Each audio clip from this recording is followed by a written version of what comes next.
All right, we're live. Hooray. Happy New Year. First show of the new year. Yeah, Happy New Year. We did it. We made it. Yeah, from what I've seen, it's First a way show of the better new year. is to end the last year. Yeah. And nothing bad from 2020 made it into 2021, so that's great. Yeah. Glad to see that's going on. For sure. Sean, welcome How back have you guys home. been? Yes, thank you. Sure. Flying back here was incredibly stressful. Yeah. Don't I can only imagine. travel during a Don't pandemic. travel, no. Don't travel. You don't have to. Nope. But anyways, let's get right to it because this is going to be a beefy show. Oh, yeah. With 2 C's. This is the 2020 Game of the Year celebration, spectacular, amazing, friendly neighborhood. It's all of those for top down perspective. Woo. I'm Sean Booker. I'm Paul Fleck. I'm John Wheeler. Just to kick some stuff off with how this is going to go, in case maybe this is your first time listening to one of these Game of the Year shows. First off, we're not doing a collective list for any of our categories because it would make no sense. We don't play enough of the same games. We would just be arguing there's not enough of it. So each one of us has our own personal lists for all of the, like, I think we counted 8 or 9 categories we have. Maybe there's 10. I can't remember. As well as the community submissions that we've been talking about for the last month. So as we go through, we'll announce what you guys voted for alongside what we picked. Big thanks to Paul, who pretty much single-handedly did all of the community stuff and got that organized. Woo. So for sure, thank you there. But let's just at the beginning here, let's say what categories we're going to go through. We have 2020's 20XX Game of the Year.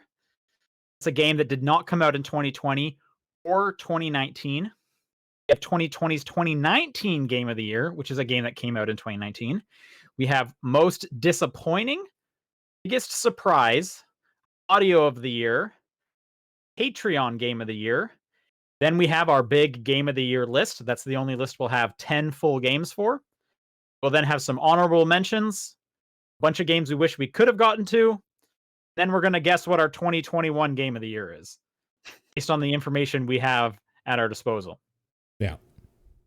So I think without further ado, let's go Paul, John, Sean. We'll go in that order. Paul, what is your number 3 2020 20XX Game of the Year? God, that's so fucking confusing. My 20XX 2020 Game of the Year, or 2020 20XX Game of the Year.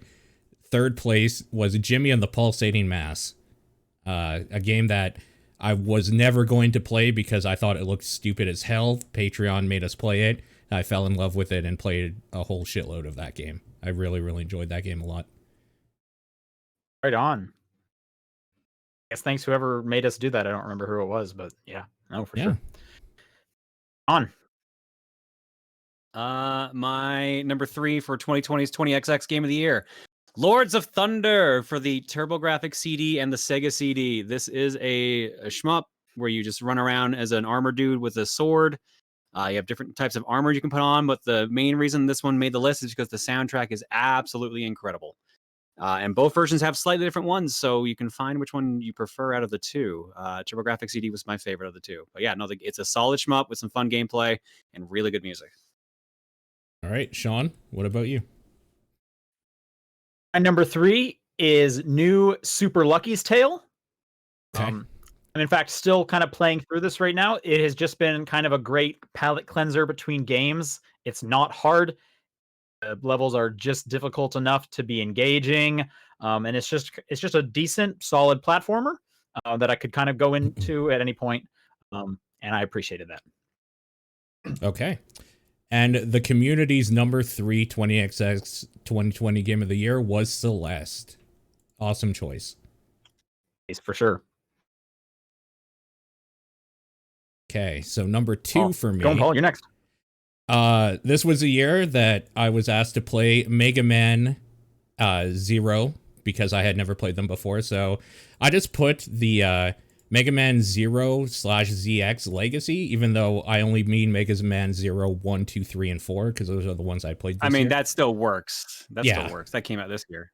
And it's kind of cheating because it's 4 games, but I'm going to include them all because it was like a month worth of time and it was just fantastic. It was a great time. So yeah, Mega Man Legacy, I guess, or 0. I guess if I'm going to choose one, I'll say 0, 2. But yeah, those were a great time, and I'm really glad I did that this year. Okay. My number 2 for 2020's 20XX Game of the Year is Milligear Rising: Revengeance. Nice. Finally got around to playing through that full game this year, and while I got really frustrated during it, I really hated the very precise cutting mechanic that they wanted out of certain boss fights and like certain parts in the game. The cutscenes and the music more than made up for all those shortcomings. They definitely knew how to get hype out of that no matter what. So even though I had a bad taste in my mouth by the end of the game, I also had a smile on my face. So nice. My number 2 game is Golf with Your Friends. Nice. Okay. It's a fun co-op game. That game is stupid as hell. That's probably the closest I wanted to like throw my controller for some of those dumb hits. The camera is terrible. Yep. But when you're doing that with friends, holy smokes, I don't know if I laughed harder at a game this year. And anytime they put out a new stage, I'm going to be playing that as soon as possible. For sure. For number 2 for the community, it was Persona 4/Persona 4 Golden, because people kind of put those together, which makes sense. Makes sense. So yeah, that was the second place for community. And my 20XX 2020 Game of the Year goes to 9 hours, 9 persons, 9 doors, 999, because I had only played it this year. Yeah. It's so one of the best visual novels ever made. Period. Yeah. No, anytime someone's asking me about like a recent visual novel, I'm like, there's a better one if you want to just play like the best one, and I always say that one. Yep. So I experienced that this year for the first time, and it was fantastic. To the point where I'm probably unfairly going to be comparing a lot of visual novels to it from now on. So that sucks. Yep, that makes sense. Yeah. All right. My 2020's 20XX Game of the Year is Donkey Kong Country Tropical Freeze. Nice. Again, finally sat down and played through all of that. That game is a very solid platformer. Holy cow. It's really good. Definitely got that difficulty. I can see why people were a bit scared of it. But it also just has really good controls, good spread out of secrets and stuff like that. It just felt fun to play. There's a little quirks here and there, but otherwise it was a very strong platformer. Nice. One of the best funky modes in a video game. My number 1 2020 is 20XX Game of the Year is Assassin's Creed Odyssey. I'd basically forgotten that I'd played so much of this game, and as I was going through my lists today, I was like, well, there's no way this can't be the number 1. I talked about it for like 7 weeks straight on the show, so it just kind of had to be there. Sure. That's a good game. That's a lot of game. There's a lot of game there. And now I'm playing Valhalla, so I'm an idiot. All right. Do either one of you want to take a guess as to what the community 20XX game is of the year? It won by a landslide. Smash Bros. Ultimate. Oh, yeah. It's probably Smash Bros. It's Smash Bros. Ultimate for 100%. Won by a landslide. Yeah, it's the only one I'm probably gonna be able to guess. Yeah. Okay. All right, moving on. 2020's 2019 Game of the Year, a game that came out last year. At one reason or another, we enjoyed it quite a bit this year. Paul, start us off. Yeah, actually close to when I was playing 999, I also played through Shovel Knight King of Cards DLC specifically, and that thing was fantastic. That's my favorite Shovel Knight thing besides the main game, so I absolutely loved that thing. So it's my number 3 Game of the Year for 2019. My 2020-2019 Game of the Year, number 3 spot anyways, Crackdown 3. Nice. So I know, I'm a bit surprised too. I had never gotten into the series before, and then honestly, this was probably most fun I've had with the game on stream this past year. Playing co-op was a blast. It very much has that a piece of candy feel. It gets a lot of things from the older games right. Still not perfect. It's still missing some things there, but I really could go for a Crackdown 4 after having played this, even if, or a Saints Row 4 again. But yeah, no, it was. That's basically just missing like huge purple dildos. No, the flying. Well, I guess I had the wingsuit. Just I want more crazy. I want more crazy and stuff like that. But what I had there, I enjoyed. Nice. My number 3 is Children of Morta. Game basically came out of nowhere when it got added on Game Pass, and I absolutely fell in love with it. It's one of the few games where I said to myself, I probably want to buy a physical copy because I want this on my shelf in some way. But that is one of my favorite roguelikes. It is extremely good. If you like Hades, the way they tell the story, you'll like Children of Morta, because Children of Morta did that first. That is a very fun, basically a dual joystick shooter. Cool. The community number 3 spot went to Kingdom Hearts 3. How appropriate. Sure. Okay, my number 2 2020-2019 game of the year was What the Golf, game that I hadn't played until this year. Yeah, that game was just fun. I don't know what I was expecting from it, because you guys had talked about it a little bit. I knew it was more than just a golf game, but the way it's not like they played with your expectations so much sort of thing, as like every thing was kind of like a puzzle more than it was like a golf course or something by the end of it. And that game is way bigger than I thought it would be as well. Yeah, I thought that it would be like huge game. I thought it was going to be a cute little joke, and then you kind of go into the hub and you're just like, oh, there's a whole bunch of holes and there's more down there, and oh my god. That game is absolutely fantastic though, and I highly suggest people try it out if you want kind of a quirky little puzzly golf type game with weird physics and stuff like that. Very cute.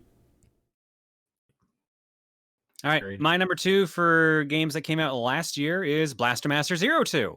Oh, yeah, that game is just really good. It's just way better than the first Blaster Master Zero, and it actually got DLC this year as well too. Even though it was just a silly ass mini game, it's still a really fun, tight platforming and shooter experience. So I highly recommend it if you like retro style games.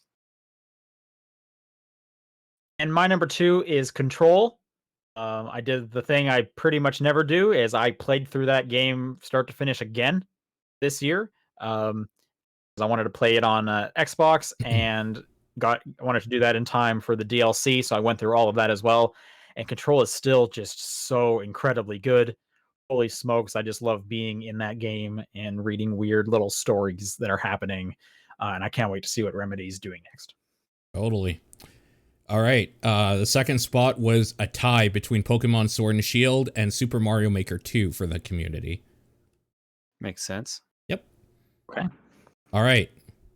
So, even though it was taken a little bit from under me, and that's okay, my number 1 was Blaster Master Zero 2 from last year. Sure. Blaster Master Zero 1 was an absolutely fantastic game, and Zero 2 just beats it in every regard. It has a better level design in it. It has a weirdly more anime story going on in it that was like, which is impressive considering. Yeah, for sure. The addition of like the movement stuff that it introduces into the top-down perspective sections was just so good. Yeah, I don't know. That game is absolutely fantastic, and people that want a retro style game on their Switch, you need to pick it up. It's just so good. Yeah, that would have been my number 1 if it wasn't for the fact that my actual number 1 from last year is Bloodstained Ritual of the Night. Nice, yeah. I actually managed to play through the whole thing this year finally. And yeah, that would have been higher up on my actual game of the year list last year if I'd actually gotten farther than it did. It's fantastic. But it was an excellent game. It's definitely got the bones of Iga games. It definitely has that feel. There are still some really dumb decisions in it, but it was still a really fun experience, and I'm really glad I got to play it. So yeah, that's my number 1 this year. Yep, good choice. My number 1, to no one's surprise, is the game I play almost every day, Apex Legends. Oh, okay. Um, Yeah. Holy smokes, I play a lot of Apex. I just absolutely love that game. It might be the game I've put the most hours into ever at this point. So Sure. yes, Apex. All right. And the community 2019 game of the year went to Fire Emblem Three Houses. I'm assuming people finally just finishing it this year. Probably starting it and then finishing it this year. But there you go. The DLC. Was that DLC this year? Remember. Yeah, that was DLC was thing, this year. yeah. Yeah. That one was closer. That was a close 3 between all those.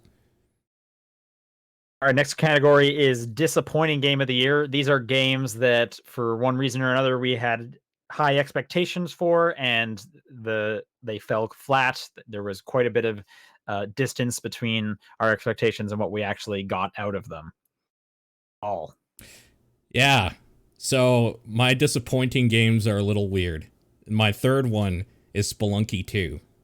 And I have to say that the reason why isn't necessarily because I wasn't expecting more Spelunky, but I maybe grew as a person and I just fucking hate that game. Like the idea of playing more Spelunky after playing a bit of it is just like, oh, like this isn't what I wanted actually though.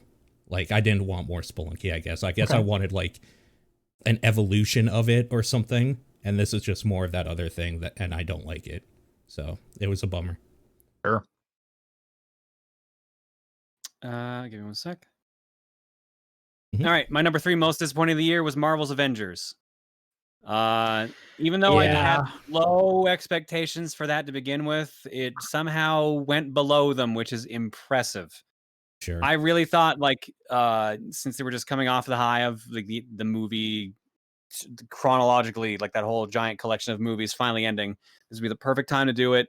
They had time to work on it, and then it just kind of came out, was just kind of a meh loot and shoot kind of game. It just Yeah. I don't think my hype levels for any game has ever gone down as low as it has from playing a demo that it had for this game. So Marvel Avengers.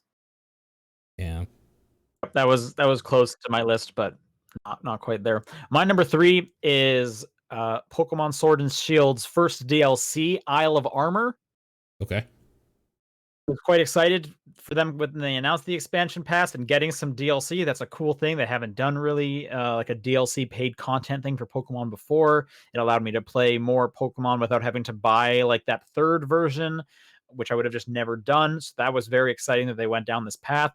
But then when they give you Cub Fu and they say grind to get him to level 70, I go, no, are you kidding me? And I did not play Isle of Armor until after Crown Tundra because I wasn't going to sit there and grind and get this person all the way up. Like there is absolutely no way. So it completely just I didn't really even get to play it till the end of the year, which was a bummer. That was a huge bummer to realize. Sure. All right. The number 3 place was a 5-way tie for the community. Wow.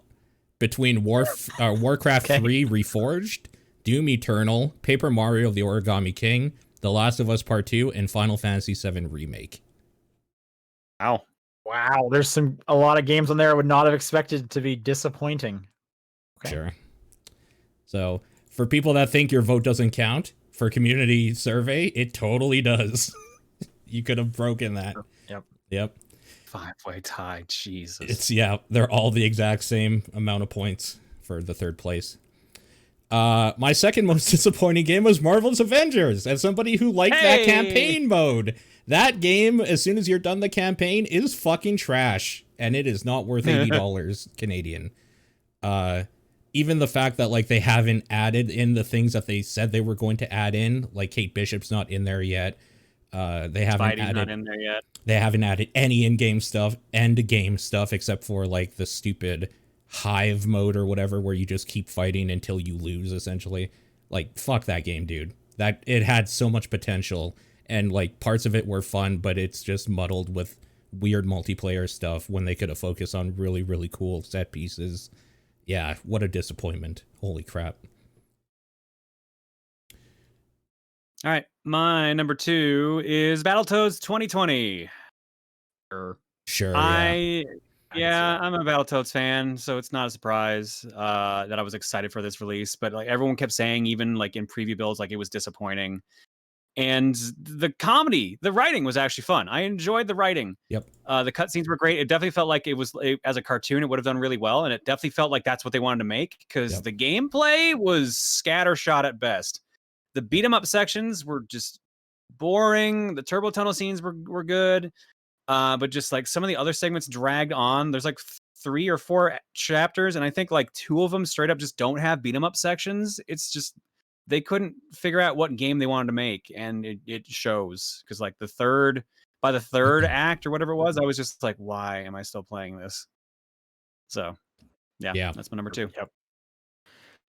Number 2 is Gears Tactics, a game I really enjoy the first half of, and then that game runs out of content and just keeps repeating the same content over and over so that you can see something new or progress the story, and it gets so boring and tedious.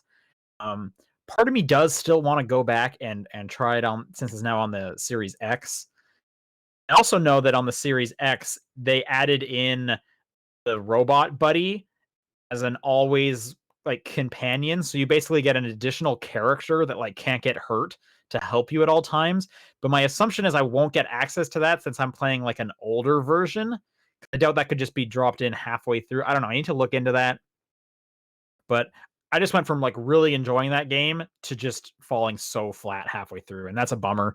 I would love to see like a sequel that kind of really knocks it out of the park with the lessons they've learned. Sure. All right, number 2 for the community was Cyberpunk 2077. Sure. Yep.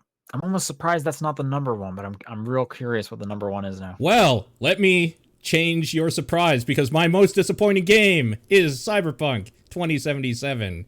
As somebody who came in with no expectations for that game at all and knowing that it was still going to fail from all the hype, it's amazing that that thing got out of any like lab or computer lab or whatever, because that thing is a broken piece of shit that even though I have a lot of fun playing it, that is not a finished product, and I'm surprised that they put their name behind it at all. Like, I would be embarrassed to put my name behind that thing.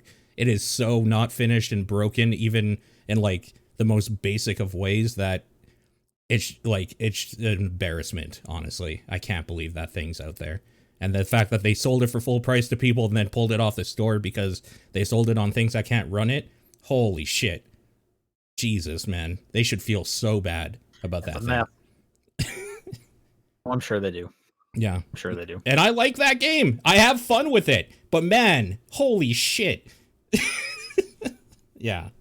That's mine, though. Unsurprisingly, mine is also Cyberpunk 2077. Did you play it? No. Because before it came out, all the pre-marketing kept causing more and more controversies, more and more issues, and the more and more that came out about the game, the more and more my excitement level for the game dipped significantly. Even before it got to the point where the game was just a fucking glitchy ass mess, I was just like, I don't want to touch this. Yeah. Sure. I wasn't even talking about all the like issue after issue industry stuff around it. I wasn't even talking about that, but if you want to talk about that, that's just like one of the biggest disappointments in the gaming industry in the last few years. Like, it's so bad. Yeah. Yeah, like CD Projekt Red actually mailed me promo stuff for the game. They sent me a box with 6 like Cyberpunk themed cans of Rockstar energy drink, a hat, and a hoodie. I can see they're right over there. I can even show them on camera if you really want to see them. But I felt so gross because of all the shit that was going on. I never promoted it. And then when the game came out and it was like, this is just a fucking absolute fucking disaster. I'm like, okay, thank God I didn't do that, because I felt gross accepting it in the first place after things came out. Yeah. So yeah. Weird. Yeah, that sounds like a disappointing game to me. Yep. And my number 1 is Deadly Premonition 2. For some of the same reasons, that's a buggy mess of a game. Yeah. I really like the first Deadly Premonition. I bought Deadly Premonition 2 day 1, hoping to get some of that. It's not that. It is just a boring, buggy thing that it was like the frame rate was so bad, I had a hard time playing it on my TV. Yeah. and the load times are ridiculous, and just the quests are just not fun. Like, to shoot like 8 squirrels. The squirrels blend exactly into the ground because nothing looks very good in the game. Like, it was just such a letdown over what that first one was. Part of me wants to still go back and see it through because hopefully the story's good. Yeah. But like, man, I'm gonna have to like really muscle my way to do that, and that's a huge bummer considering how much I like that first game. That would be on my honorable mentions for disappointing because I didn't even touch it after I saw the frame rate of that thing.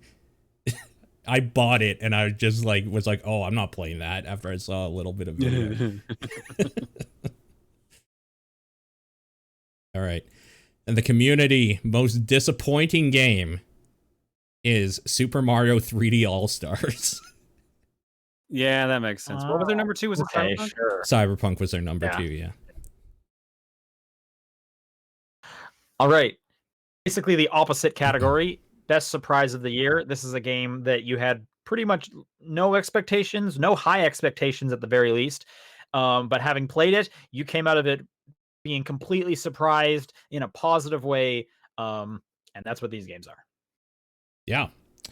All right. My number 3, for a variety of reasons, is Super Meat Boy Forever. For one thing, that game came out. Fair. That's a fair reason to put it on there. That game not only got a date, but it got a date a week before it came out, and it came out. And honestly, I like it. I think it's a pretty fun little game. You're not a fan of it yourself? I'm kind of surprised you're so positive on it because I just keep hearing a lot of people being like, "This is not what I want." This I kind of hated it, honestly. Did you? Oh yeah, no, this game's totally fine. I got through the first world, and I'm like, why am I still playing this? Yeah, no, I like the game quite a bit. It's mainly surprising that first of all, Team Meat actually put it out. Was the huge thing because I'll give you that. I kind of didn't think that game existed, to be honest, anymore. I thought that was gone somewhere. And the fact that like I enjoyed a night with it, it's pretty good. It was fun. But yeah, that's my number 3. I'm trying to remember what year it was I played that at PAX. I want to say it was the first year it was there, like 2014, 2013. Yeah. Is when it was announced.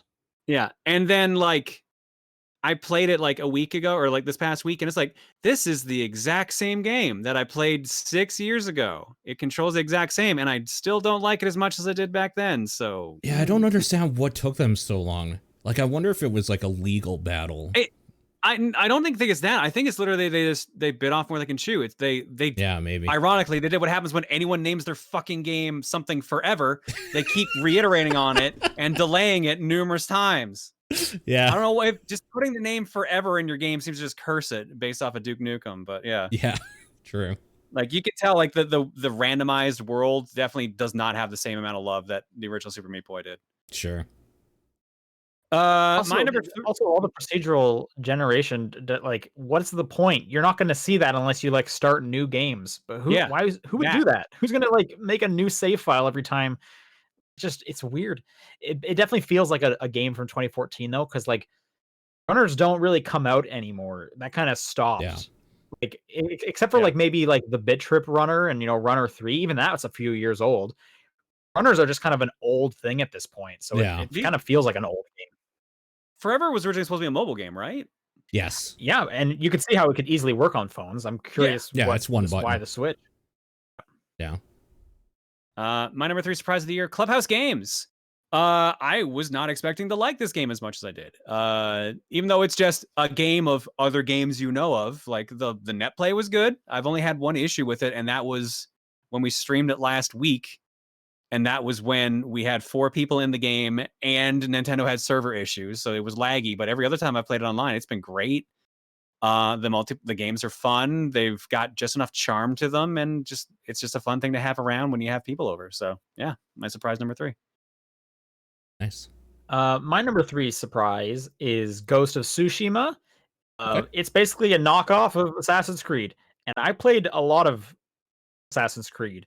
So the fact that I'm kind of this high, or I enjoyed that much after all the Assassin's Creed, like that surprises me. I am completely shocked.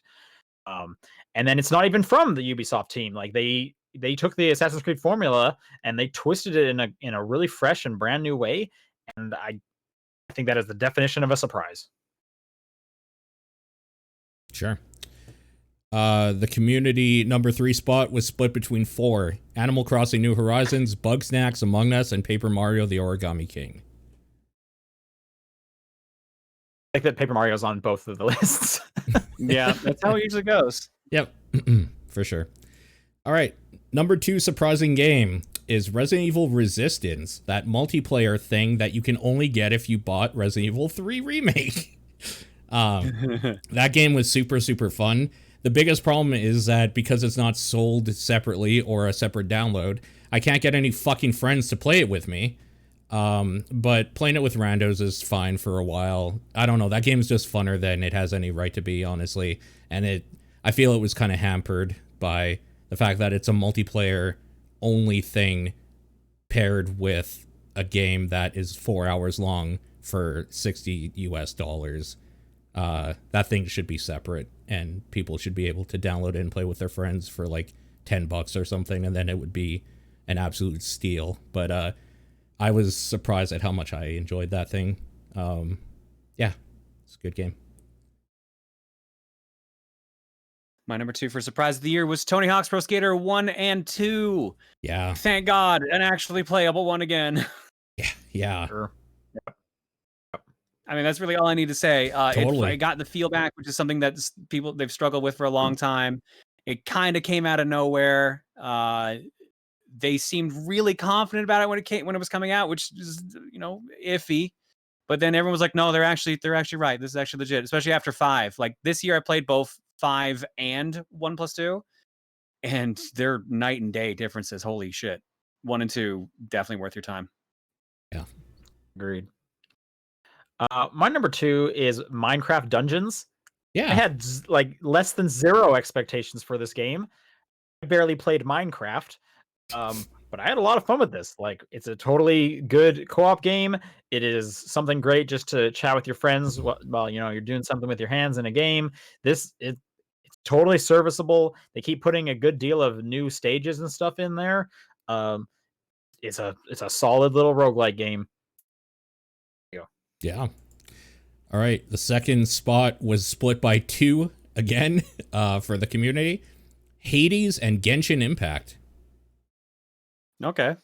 Nice. And let me tell you about Genshin Impact, my number 1 surprising game of the year, for the fact that a gacha game that was made so good that it's a normal game and sets a precedence that scares me for the industry, where it's like, hey, we could get money and maybe make a thing people want to talk about. And I don't know that that's going to be good for anybody in the end. I just hope a lot of things don't start adding gacha mechanics. But yeah, totally competent.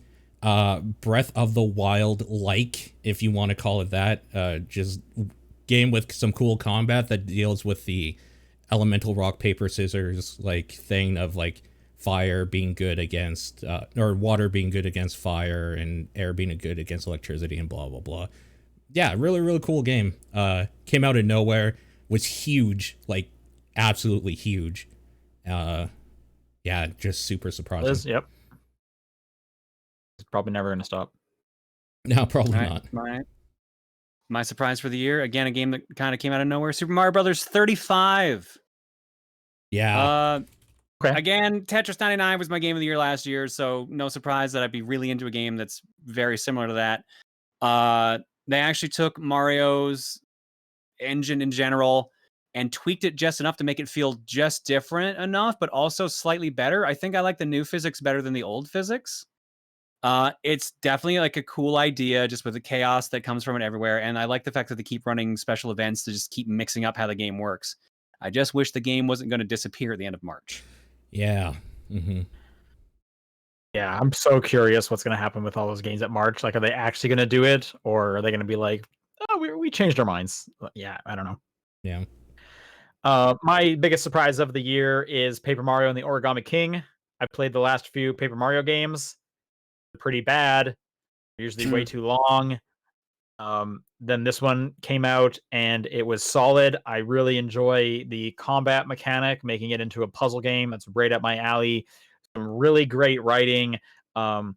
and just some really inventive, creative, and great looking visuals with the different worlds and stuff you go check out. Sure. All right, and the most surprising game for the community was Fall Guys. That's fair. Okay. Yeah. All right. Our next category is audio of the year. This can be the soundtrack. This can be the way just audio is implemented. Basically, any kind of sounds that the game might make is part of why you would nominate this category. Let's go, Paul. My number 3 for audio is Final Fantasy VII Remake. Sure, yeah. Okay. Oh, yeah. I mean, I'm sure we're going to be talking a lot about Final Fantasy VII Remake, but for audio, I'll say that is a classic soundtrack, and hearing it again in the remixes and like the ways that they implemented in this game just shivers every time something new came up or whatever. Just absolutely fantastic. It's a little unfair because most of us, I think, have huge nostalgia for that soundtrack to begin with, so this is an easy layup. Like, of course, it's one of the best audios for people that care about that game. All right. My number 3 for best audio was Tony Hawk's Pro Skater 1 and 2. Nice. Because that soundtrack, those soundtracks for both those games back when they were separate were already great, and then they combined them together, and then they added in new stuff. So it's kind of a no-brainer. It's got ska, it's got new punk, stuff, it's got everything. Yeah. Everything they put in was great. Great choice. Easy recommendation. Totally. My number 3 is not a game that we grew up with the soundtrack of. It's an original soundtrack. Okay. It is 13 Sentinels. Yeah. Okay. Great soundtrack. The some two cool parts. battle music.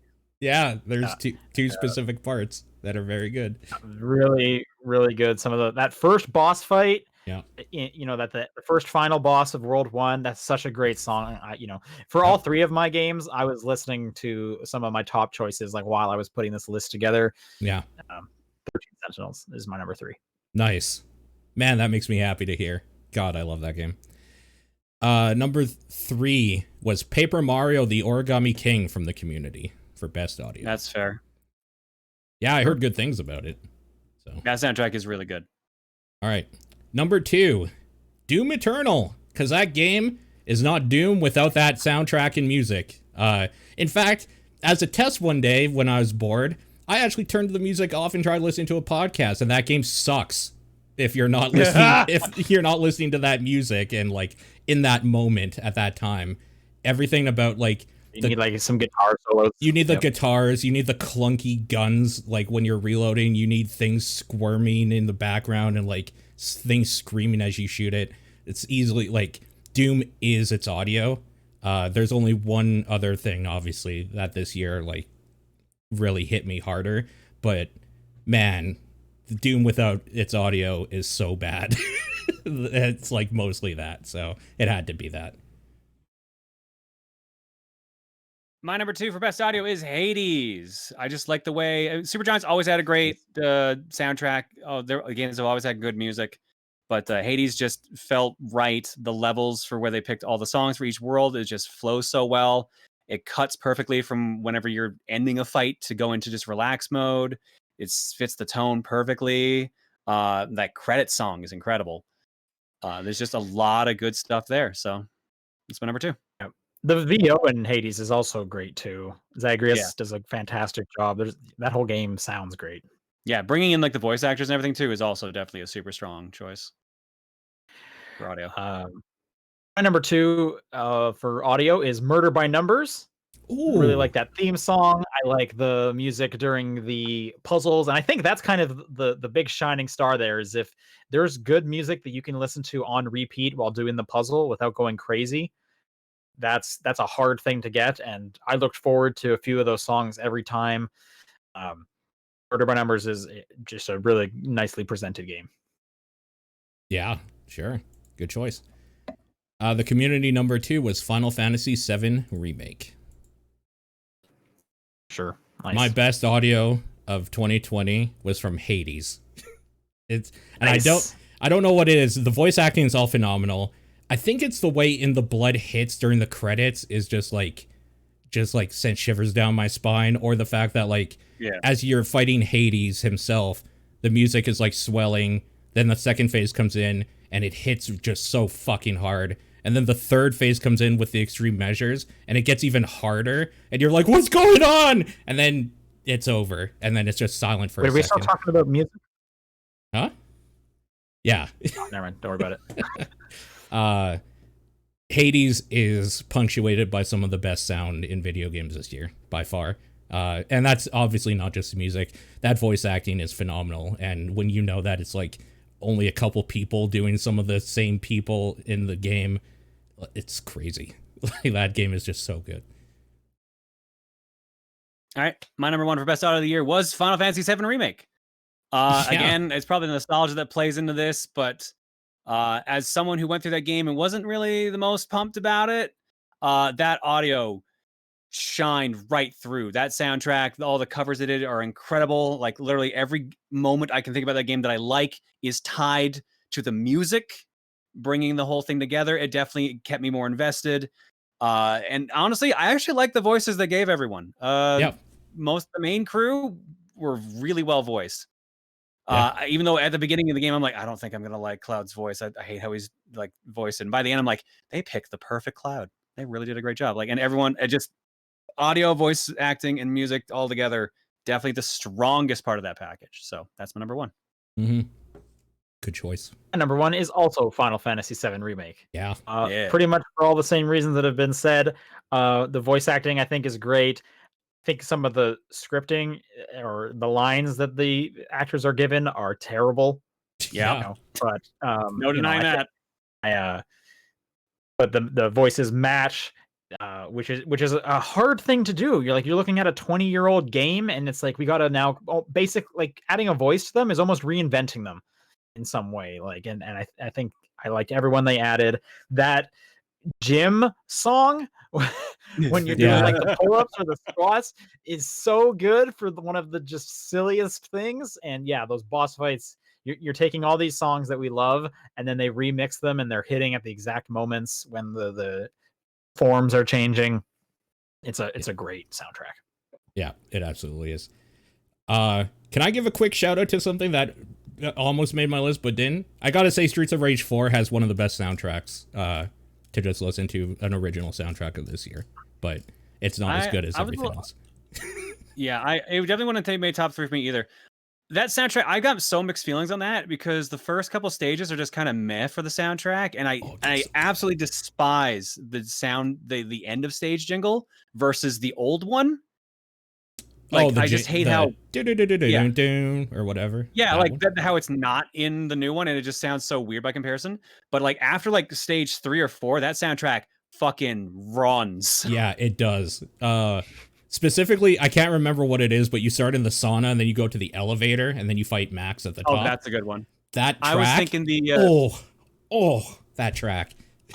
I get that same feeling for the boat stage where you start up on the boat and it's like super peaceful, and then when you break into the boat, like the techno just hits really hard and goes at like a high BPM. It's just so good. Yeah, I had to cut that out because I mean, Hades, Final Fantasy, and Doom. It doesn't roll with those. But goddamn. Yeah, Tony Hawk was just like, all right, I can't do that to Goldfinger. For sure. They're gonna know. They're gonna be mad. It is the first song you hear when you load up that game. Like, good. It should be, because that's the one everyone thinks of. Yeah. Yep. The community best audio went to Hades, by the way. Nice. All right. Next is Patreon Game of the Year. We took a look at the 12 games we played this year, and we ranked our top 3. Before we dig into this, I have the list in order of like what we did this year, just to give people reference for those who did not hear this from the Patreon or previous episodes. So I'm going to read that out before we dig in. Please. Sure. And let me just say, we include last year's December game, and we don't include this year's December game since it doesn't make sense with the voting to include those in. Oops, give me a second then, because I forgot about that December thing. What was December's last year? I actually do not remember. It was Fight and Rage, I believe. It was Fight and Rage. Oh, I got to change my rankings. So that means we include Fight and Rage, and it means we do not include Bug Snacks. Bug Snacks. but Right. Bugsnax will be included next year. I got to change my rankings. Hang on a second. Yeah, I only chose one, Okay, well, you're so not I'm first actually anyway. making mine quick. All right, I'll go first. Yeah, My you number go 3 first. game from the Patreon list is Observation. I believe this was a John submission. Yep. Pretty much a visual novel with some puzzles in there. The story's gripping. It's a good looking game. It goes to some weird places you don't expect. And it's just like a great, 4 or 5 hours to play through. Okay, I can go next. Great. Okay, my number 3 was SpongeBob Battle for Bikini Bottom. As somebody who never played it, that was a great game to spend free money on to play. Yeah, I guess. I don't like that game. It's so bad. Yeah, I had fun with it. It was fine. If I wasn't given it for free, essentially, I might have changed my opinion on it. All I'm saying is I think there's a reason that most of that TDP Plus episode is about us talking about the show and recommending episodes to you. And I watched them after. Which I feel is also why it made your list, because we basically got you to watch SpongeBob. Yeah, I mean, that show was pretty good, or at least those episodes that were recommended. So, all right, to read out the list for those who didn't know, last year's December game was Fight and Rage. January was Time Spinner. February was Temtem. March is Murder by Numbers. April is Jimmy and the Pulsating Mass. May was One Step from Eden. June was Observation. July was SpongeBob SquarePants Battle for Bikini Bottom Rehydrated. August was Panzer Paladin. September was Battletoads 2020. October was Hades. And November was Mega Man 11. And since December doesn't count for this year, but that was Bugsnax, just to know. I guess my top 4 now. Fourth place, formerly third, was Jimmy and the Pulsating Mass. Yeah. Just kind of like how it made Paul's list earlier for one of the earlier categories. That game was a surprise. I expected nothing out of that and got way more than I bargained for. That game was really fun, and I really wish I'd finished it because I gotten close to the end but never quite committed to it. But what I played, I absolutely loved. And for what is just basically an RPG Maker game, that game has so much heart and charm, even though there's a lot of fucked up shit in it too. But my actual now number 3 game is also Observation. Nice. That was a game I just seen the trailer. It looked very unique. I liked the way it just kind of presented itself and made it sound like this crazy mystery in space. And honestly, it kind of was that. Like, I like the way everything just plays out in that game. It's just for being just like you being a camera moving around and just kind of controlling like oxygen systems and stuff in space. It actually was really fascinating. Like, I legitimately loved it. Yeah. You like it so much, you should check out Tacoma. Yeah, very similar premise. Okay. Yeah, I need to check that one out too, actually. I haven't yet. So the community... And for the communities, these were only voted on by patrons, it would make no sense if you're not a patron and you voted on this. Yeah, and the numbers are quite a bit smaller, obviously, for that. In third place was a tie between Jimmy and the Pulsating Mass and Time Spinner. Time Spinner was good. Yep. All right, Sean, number 2. Number 2 is Murder by Numbers. It combines 2 of some genres I really like. Picross with an Ace Attorney style game. Looks good. The music I obviously love, and it's just a fun game. I really enjoyed playing through that. Sure.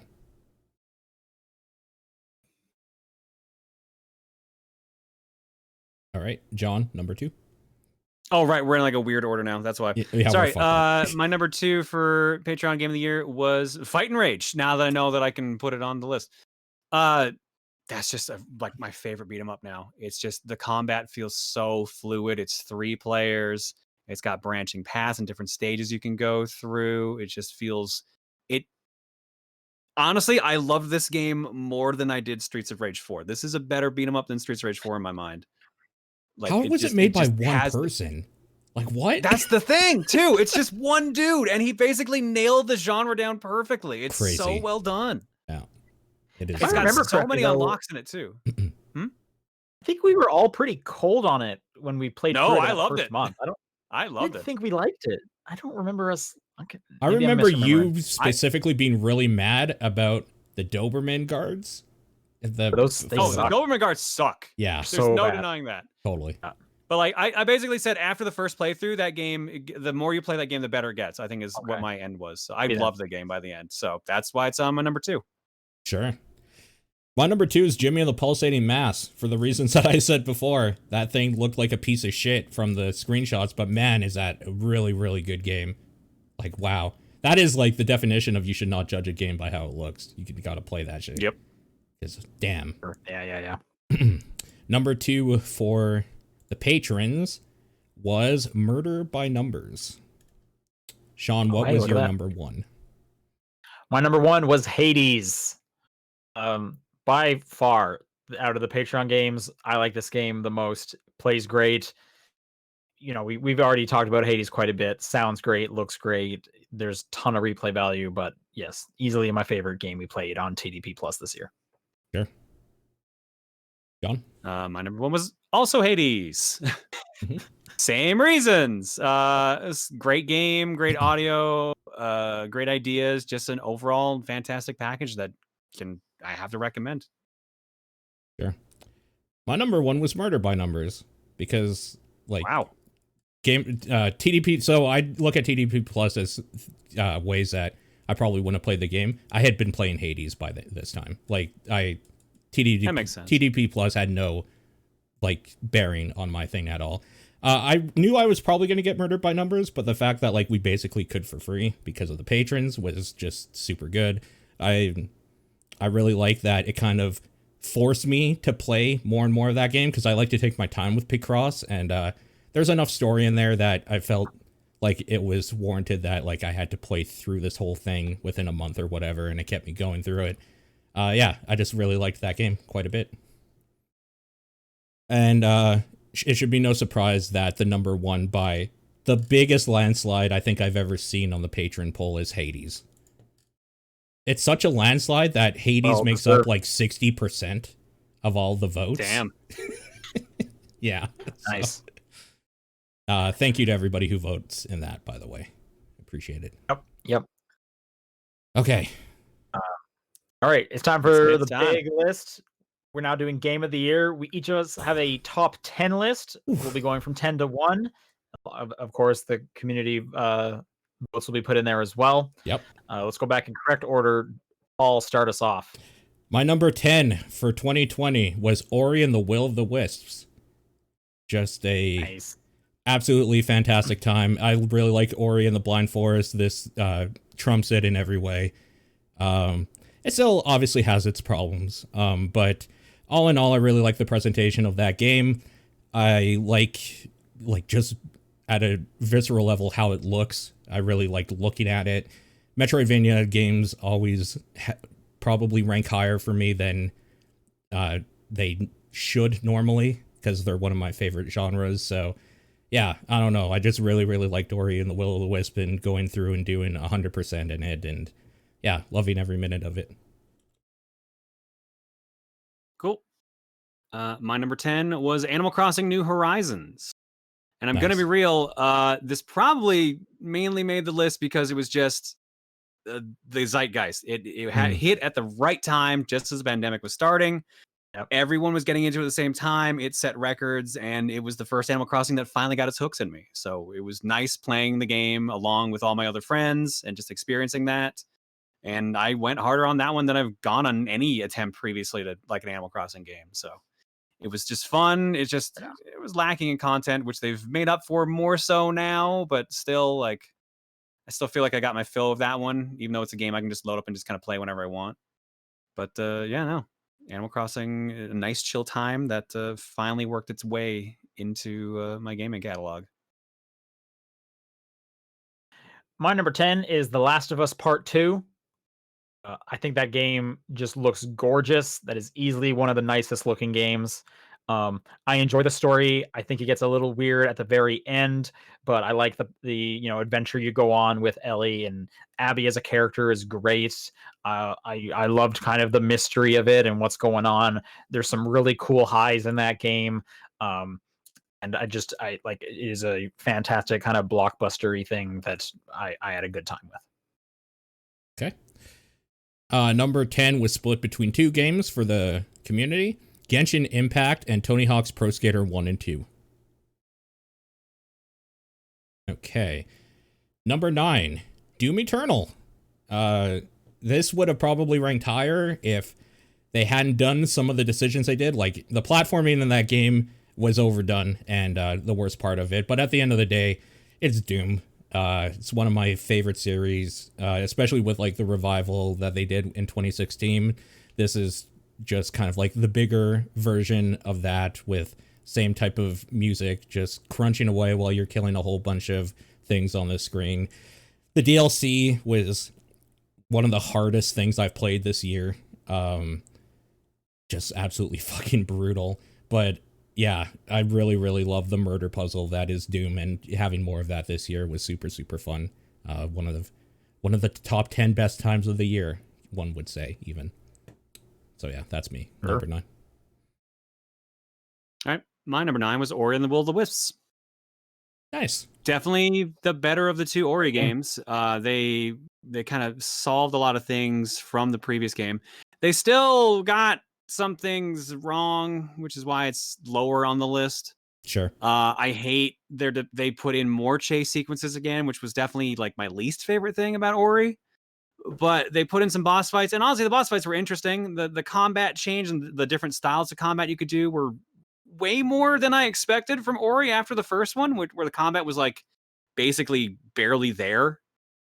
It felt better, and like the real thing about Metroidvanias that I like is the exploration. Yeah. And the movement system in Ori is always great. Like, you get a triple jump, you get a midair dash, you get to bounce off of projectiles. It feels so good moving around in an Ori game. And that's like the biggest thing that kind of kept me invested, even though by the end I still hate that ending. Sure. But like I enjoyed the journey. This one was more of a journey than destination kind of situation. So Totally. that's my number 9. Good choice. Speaking of journeys, my number 9 is Journey to the Savage Planet. Yeah. Nice. I was wondering where this would be on your list. Basically like a Metroid Prime with less combat, fully co-op, which is a huge bonus for me.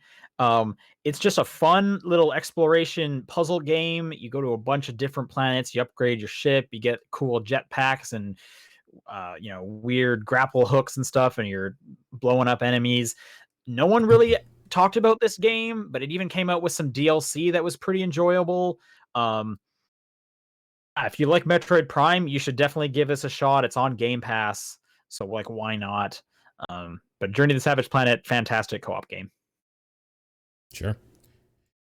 All right, number 9 from the community was Among Us. That makes sense, yeah. Number 8 for me was Call of Duty Black Ops Cold War.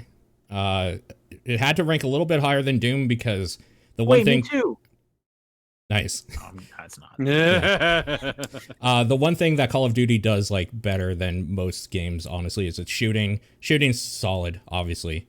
What really got me about Cold War, though, is the way the campaign actually forces you to, like, for some of the missions, actually do some detective work with the different stuff you find in the different levels and kind of put them together in your hub to, like, point out the rats in, like, another level, or, like, to figure something else out in the other one is really, really cool.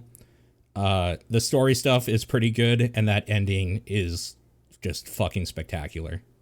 Just such an overlooked game, I think it'll be this year, because the thing people care about with Call of Duty and talk about all the time is the multiplayer. The multiplayer in this one's not very good, but that campaign is just like exactly what I come to this series for, and it definitely delivered in droves.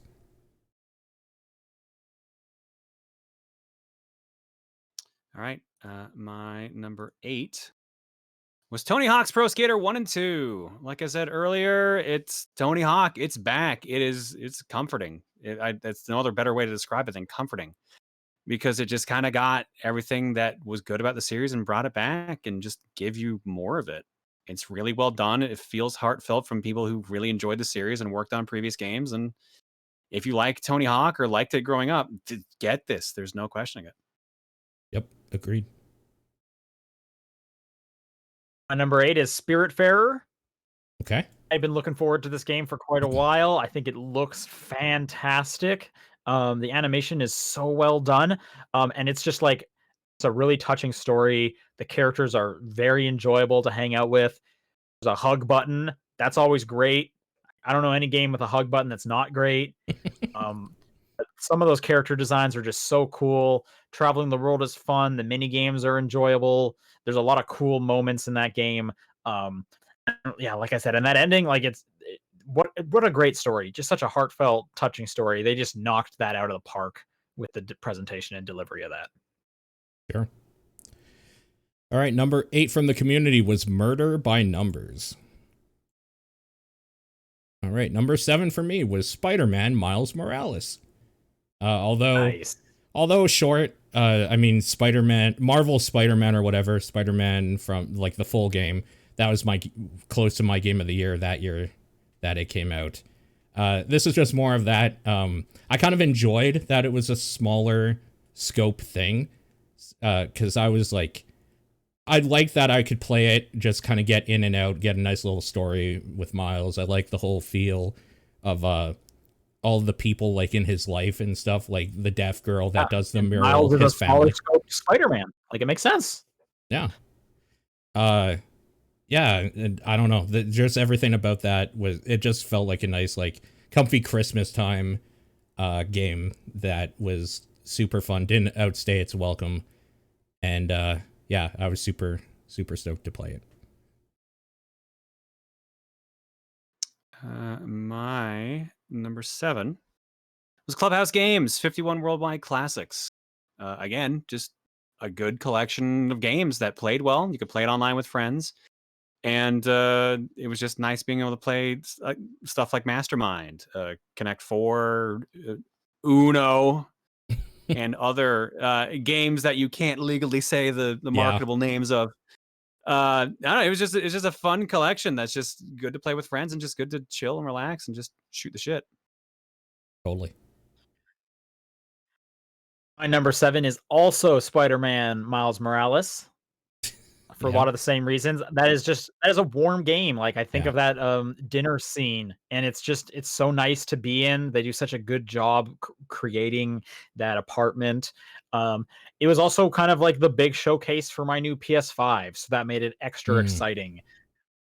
Getting to enjoy that and use a fast travel system that happens immediately. Like there's no loading times whatsoever. That was awesome to see. Like Paul, my game of the year list with the original Spider-Man, it was like number 2. Yeah. I think it only got beaten by God of War. So I really like that gameplay. I really like Miles as a character. Yep. The Spider-Verse is a fantastic movie that more people need to watch for a second time. Sure. So I definitely enjoyed getting to play as Miles and retouching that game kind of from a new angle. It's a lot of fun. It's a very fun game. Yep.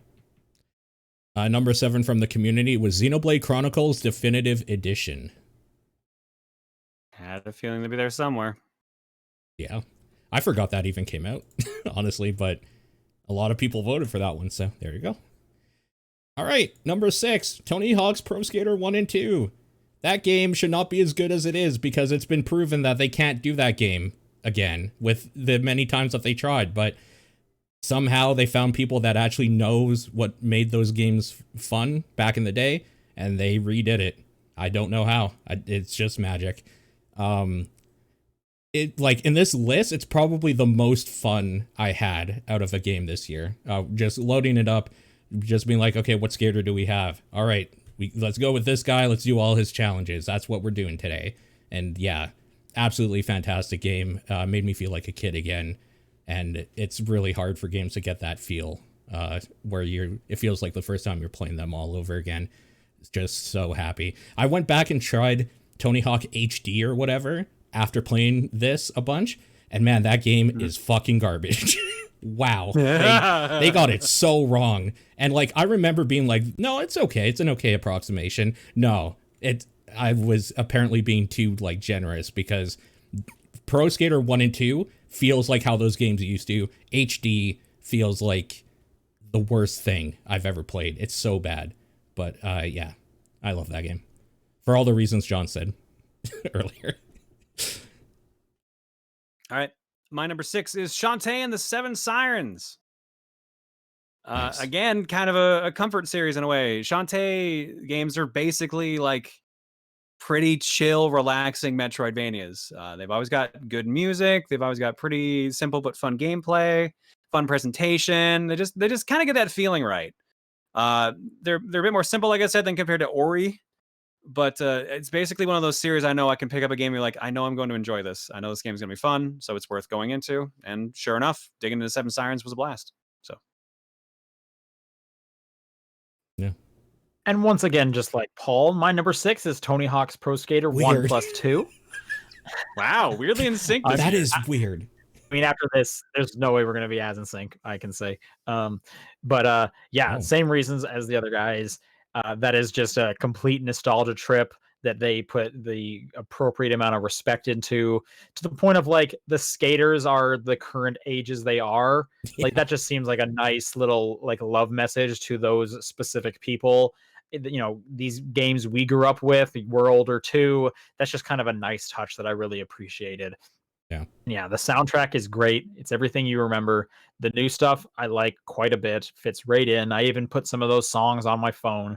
So definitely love the soundtrack. And there's just something enjoyable about going for one specific challenge, screwing up, restarting the stage. Going to the challenge, screw it up, restarting, and just that rhythm going through it. I had never played 2, so I got to experience that for the first time. But I played the hell out of 1. I think that was my first PS1 game. So it was really enjoyable going back to all that. Yeah, what he said. All right. The community number 6 was Ghost of Tsushima. Nice. Yeah, I was a little surprised. Right, top 5. Top 5, the big ones. Here we go. My number 5 is 13 Sentinels, Aegis Rim. One of the best visual novel tactics thing I've ever played. I don't know. That's a weird combination. It's weird because this is a year I played 999, so it's like not the best one I played this year, because I still think 999 is better just for a variety of reasons. But I was pleasantly surprised at just how far 13 Sentinels goes for it with yo, do you like sci-fi stuff? Well, here's every sci-fi trope you could probably think of somehow weaved in the story of 13 people and the end of the world, essentially, but maybe not. I don't know. Just timelines on timelines, parallel universes, Matrix stuff going on there, Ghost in the Shell stuff going on in there, just straight up mech anime shit going on. It's fucking crazy how much shit they have going on in there. And somehow you never really get too lost in it. Like, you're as lost as they want you to be, but at any time you're able to go into like the analysis mode or whatever and kind of look at the timeline, because you unlock stuff on the timeline as you go through it, and kind of read it out for yourself and make sense of it. And you can kind of catch yourself up pretty quick.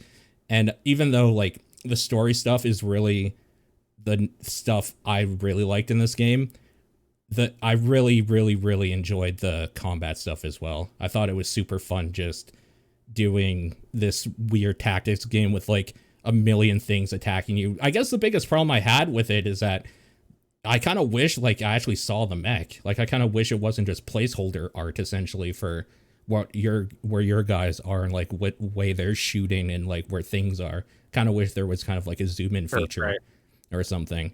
But yeah, I don't know. 13 Sentinels is definitely one of the most unique experiences I had this year, and I think that's gonna stay with me for quite a while. That's why it's in my number 5. All right. My number 5 is Mr. Driller Drill Land. Finally, a game from the GameCube era in Japan makes it over to North America. And it's on a portable system with an online leaderboard and just a bunch of absolutely brutal challenges. Instead of it just being the standard Mr. Driller gameplay, it's all kind of like turned on its head. They're all themed around other Namco games and other mini games. Like, there's one where you play as a vampire hunter, where you're trying to fight Dracula. There's another one where you're hunting for treasure in caves like Indiana Jones. There's just going into space and just kind of digging through stages as fast as you can while meteorites are trying to attack you. And there's just vanilla driller in there. There's just a bunch of different crazy modes in there that kind of just turn Mr. Driller's standard gameplay on its head. And like I said, it's a game that I remember playing a bit back when my friends were into like hacking GameCubes because it had local 4-player multiplayer, which is also rare for Mr. Driller. And just having a portable version of that finally and in English was just really nice. So that's why I made my number 5. Nice. My number 5 is Animal Crossing New Horizons. I've played all the Animal Crossing games, although this is probably the one I put the most time into since maybe the DS one. Because and in the GameCube one I put a lot of time into as well. So it's definitely top 3. Yeah, no, this obviously hit at the right time. Exactly what I wanted. I love the Animal Crossing series. A bunch of my friends who like don't even really play games got this, so I had a ton of people to play with and do fishing tournaments and the bug catching tournaments with. I had like fun group chats online talking about Animal Crossing, and we were all sharing stuff and whatnot. It was a fantastic social game. My girlfriend bought herself a Nintendo Switch Online account so that she could play this game and play with our friends. That's pretty unheard of. So I could even play with her quite a bit, watching her play, competing for how much fish we could each catch. And you caught the super rare one. Now I definitely have to try and catch the super rare one, yada, yada. I like the Animal Crossing series a lot. I'm probably never going to go back and play this one again. That was like a really great 2 months and it burned real bright, but it's pretty much done at this point. But that's like all Animal Crossing for me. So I'm not surprised. Sure. The community number 5 was Fall Guys Ultimate Knockout. My number 4 is Final Fantasy VII Remake. Okay. Yeah, nice. A game by all rights that should not have worked out. Like, how do you remake Final Fantasy VII yet only release, I don't know, 20% of it? I don't know, man, but they found a way to pull it off. Everything about that game is old and new at the same time. It's just like, there's things in there that's like, hey, I remember that. There's my nostalgia, but also what the hell are they doing? Oh, that's weird. The biggest problem I have with it, if like any, is that I want more of it right now, and I hate that I have to probably wait like 10 years for this story to be done with their timeline that it's taken to do shit. Also, it's a little weird that's called Final Fantasy VII Remake without like a part 1 or something, and it's a little confusing when you talk about it that, oh yeah, it's the remake, but it's only kind of part of it or whatever. But seeing those characters again, voice acted in the way they are, just great voices. That combat system is one of my favorite combat systems of this year. I had so much fun doing the arena stuff and the hard mode boss fights and stuff, the summon fights and stuff like that. Yeah, I just absolutely fell in love with that game again. Yeah. All right. My number 4 was Bloodstained Curse of the Moon 2. Now, I already liked the first Curse of the Moon, which was where they basically took the Bloodstained characters and put them in an 8-bit Castlevania 3-esque game. But this game ramped that up to like the 10th degree. There's less stages, but they're bigger and more varied with a bunch more branching paths. There's a bunch of different ways to do the story. There's like 4 different modes of chapter modes. You can make certain choices to change how the game plays out. There's 8 playable characters, or no, it's 7 actually. Technically 8 if you cheat. But like the fact that there was just this gigantic roster of characters, and like some of them were new, a bunch of them were from the actual proper Bloodstained game. But they all felt different and familiar, and like everyone played so differently in that game too. Like each character you used made it feel like you're playing a completely different game. So there's just so much love put into this product, and I think they are still putting out DLC for the game, because they put out like a boss rush mode. They think they put out another difficulty. I think there's something else they're adding to it. It's just honestly a really good package, and I'm legit curious how Bloodstained's classic mode, which I think is coming out in a week or 2, like the actual Bloodstained's getting a classic mode. I want to see that is in comparison, because I don't think it's going to live up to Curse of the Moon 2. I'd be surprised if it did, because yeah, we'll see. My number 4 game is Coffee Talk. Oh, weird. Okay. Which is pretty much a visual novel. Yeah. It's very similar to Valhalla, the bartending simulator visual novel. But instead of making mixed alcoholic drinks in a cyberpunk world, you are just making various coffees and teas and hot chocolates in what looks to be like a Seattle. It's constantly raining out, and weird little like monsters come and hang out with you in the store. It just kind of hit at a really great time, or what I wanted was a chill visual novel to play through, where all the characters are enjoyable, the story is engaging enough, with some weird like mystery alien stuff going on. I really like the way it looks. I like the music they put in there, and it's not a long game, it's not a huge game, but it just was kind of exactly what I wanted at the right time. So it's really stuck with me this whole year. I highly recommend it. Again, that's on Game Pass. At least it was back when I played it. So that's Coffee Talk. Okay. Number 4 from the community was a tie between Hyrule Warriors Age of Calamity and Final Fantasy VII Remake. My number 3 game of the year was Ghost of Tsushima. Cool. As somebody who likes an open world game for a couple hours and then usually puts it down because I can't be fucked to finish it, Ghost of Tsushima is absolutely something special. All the same mechanics that like other games have done before, mixed together. Probably the best, even though I said I think like one of the best combat systems was Final Fantasy VII Remake. Ghost of Tsushima's combat is absolutely phenomenal, and by the end, like, it seems like you're never going to use anything but the like main slash or something. You probably could, but by the end, that game tests you and your knowledge of switching between stances and parrying and blocking in a way that, like, I was actually surprised at how difficult and cool some of those fights were by the end. Good story going on through it. One of those stories where there's no real bad guy. It's just that, like, there's a problem going on and people are dealing with it in certain ways, and some of them oppose what you should be doing. Even the bad guy, Like, everyone's had to cross the line in one way, because you even feel for, like, not the times are tough. Not the main antagonist, but another antagonist in the game. By the end, like, it's just like you feel for them, and like, even though that they kind of fucked with you a lot of the way, and you kind of feel bad for them as well in their journey. Absolutely phenomenal looking game. The fact that that has a like weird co-op raid mode that is completely different and awesome looking is hilarious to me. I really want to play that, but like, that single player is beefy in an amazing way, and I think it's just one of the best experiences in a long time, let alone in the year. So Ghost of Tsushima, number 3. All right. My number 3 is cheating a little bit. Okay. But it is Spider-Man Remastered. I'm basically... That counts. Counts? Yep. All right. That's not cheating. It came out this year. All right. Spider-Man Remastered. It is the re-release of Spider-Man for the PS4 with all the DLC, and it came attached to Miles Morales. So I think I'm just going to count them all as one at this point, really. Because I basically played them all together. It does have that bad-looking Peter, though. So, like, is it you know what? You get used to it. It was weird, but you get used to it. Yeah. My Spider-Man. I liked Spider-Man when it originally came out, but open world games and I have a bit of a mixed history where it's just you have to sink so much time into them. They're just a huge time sink.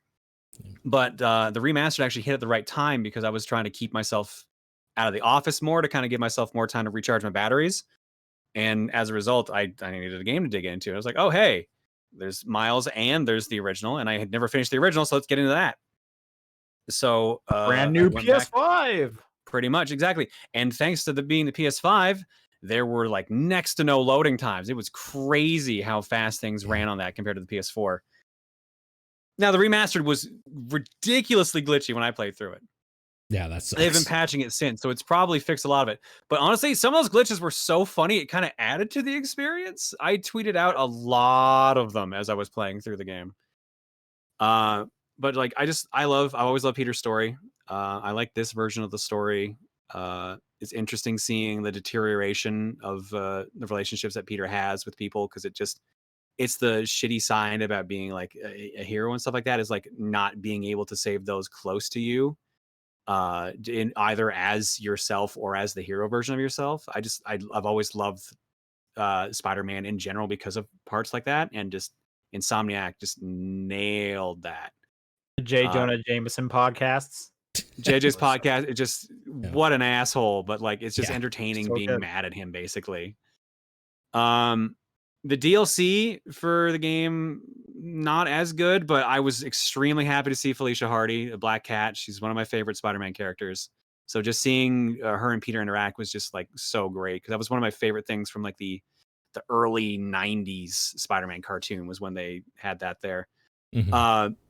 It's funny because if you listen to the DLC as well too, in the third part of the DLC, the final part, Barrett's voice actor shows up suddenly from Final Fantasy VII Remake. It's the first time I've heard him out of anything else. I was just like, that is the same voice that comes out of Barrett, straight up, same intonation, everything, and it threw me off. And it's just a random thug you hear. Is he also screaming about global warming? I think he actually does at one point, which was weird. But yeah, digging into those was great, and then going to Miles Morales as well, and just seeing like the immediate continuation of that story, but from another angle, seeing the person that you saw kind of get broken through all their relationships suddenly be thrust into like the mentor role was also like a nice twist on things. And Miles is a fun character that I don't have as much experience with as I do with Peter, so it was nice seeing that side of things.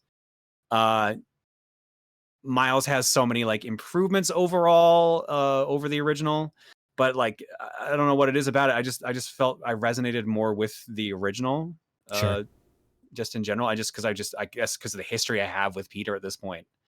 But it was just nice seeing like a peak of things that I'm not used to seeing with that, and the improvement over the original game, and then just seeing all the things with like Miles and that, being more invested in his world now. Now I want to learn more about his world on top of that. And now I'm excited to see where, because both of those stories have intertwined parts that connect together, that I really want to see what comes next, because they've definitely teased like, hey, we want to do this next, and what they've teased looks really cool. So yeah, Spider-Man Remastered and Miles Morales, my number 3. Man, the fact that you played all of it too, like you were saying, like time's a premium for you. I know the fact that you played all of it, it should show. Like I said, I've been trying to like take myself out of being like in trying to do work and actually have like unwind time, and just the PS5 coming out, and then just being Spider-Man, I'm just like, you know what? This is the perfect time. Yeah. There's no Great better time to do choice. this than now. For sure. Yep. We're on 3, right? 3. Yep. Yep. My number 3 is Final Fantasy VII Remake. That's a great game. It looks great. Obviously, it sounds great. It was my favorite audio of the year. But I kind of love that it's not just a remake. It's not just a remaster. It's kind of a reboot, but it's like its own thing. Like, so you're constantly like going through it thinking like, what's going to change next? Or was this part in it before? And I don't remember these characters getting any kind of screen time. All the stuff with Jesse, the motorcycle boss that was not in the original Final Fantasy. Like, that guy's weird. And it's just really great seeing them being like, basically making a new game, but hitting like the pillars that you would need from a Final Fantasy VII. And it's definitely one of like my biggest question marks going forward, is like, what do you even do next? How different does it get? How close, like what will this thing be? And that's so exciting. But Paul's right. Like, I don't know if I'm going to be alive when this thing finally finishes. I don't know any of us will. So long to make. So there's a lot more game. But that was just fun. Hell House, that's a real Hell House is so good. I'll never forget. Like, that is a boss fight I will never forget, and it's so good, and it looks so good. Like, I just think of the whole part of like Tifa getting her like special dress, and Aerith getting her special dress, and that scene looks so good. Oh man, it looks so good. That is a really fun game. And it's just fun to be a part of that like zeitgeist of questions happening around that whole thing. Yeah, totally. All right, number 3 from the community was Persona 5 Royal. Oh yeah, that was this year. Yep. All right, number 2 for me was Spiritfarer. Spiritfarer is Yay.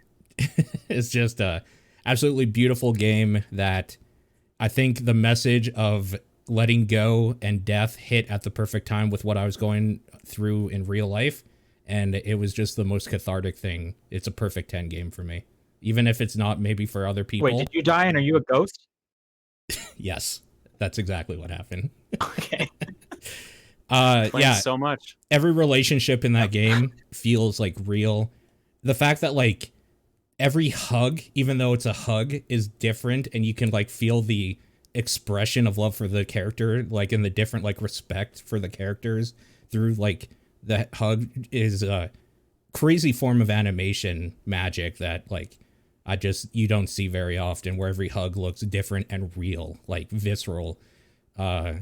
The theme, Since Boy and Blob, has there been such a good hug button? it's so good. Just the like fact that I would turn it on, chill, and like do some crop farming, or like do like make some materials or whatever to make someone's house better. And then they're like, I'm ready to go. And I'm like, no, I'm not ready for you to leave or whatever. And then at some point it's just like, yeah, okay, like it's time or whatever. And then the way that game ends, where it's just like, it's time or what? Yeah, I don't know. That game is something special. And I'm really glad I got to play it. No, except for Giovanni. That guy kind of sucks. Yeah, The one I was the least sad when he left. he was What's also crazy, Mhm. in the credits, like they're all based off of like real family members from the development team, and it's like, oh man, You can tell. it hits me right there, You right in can- the feels. you can definitely tell every character Yep. is written with like a personal love for that character. It's crazy. Yeah, like you can definitely see, like, oh, this is definitely somebody's uncle.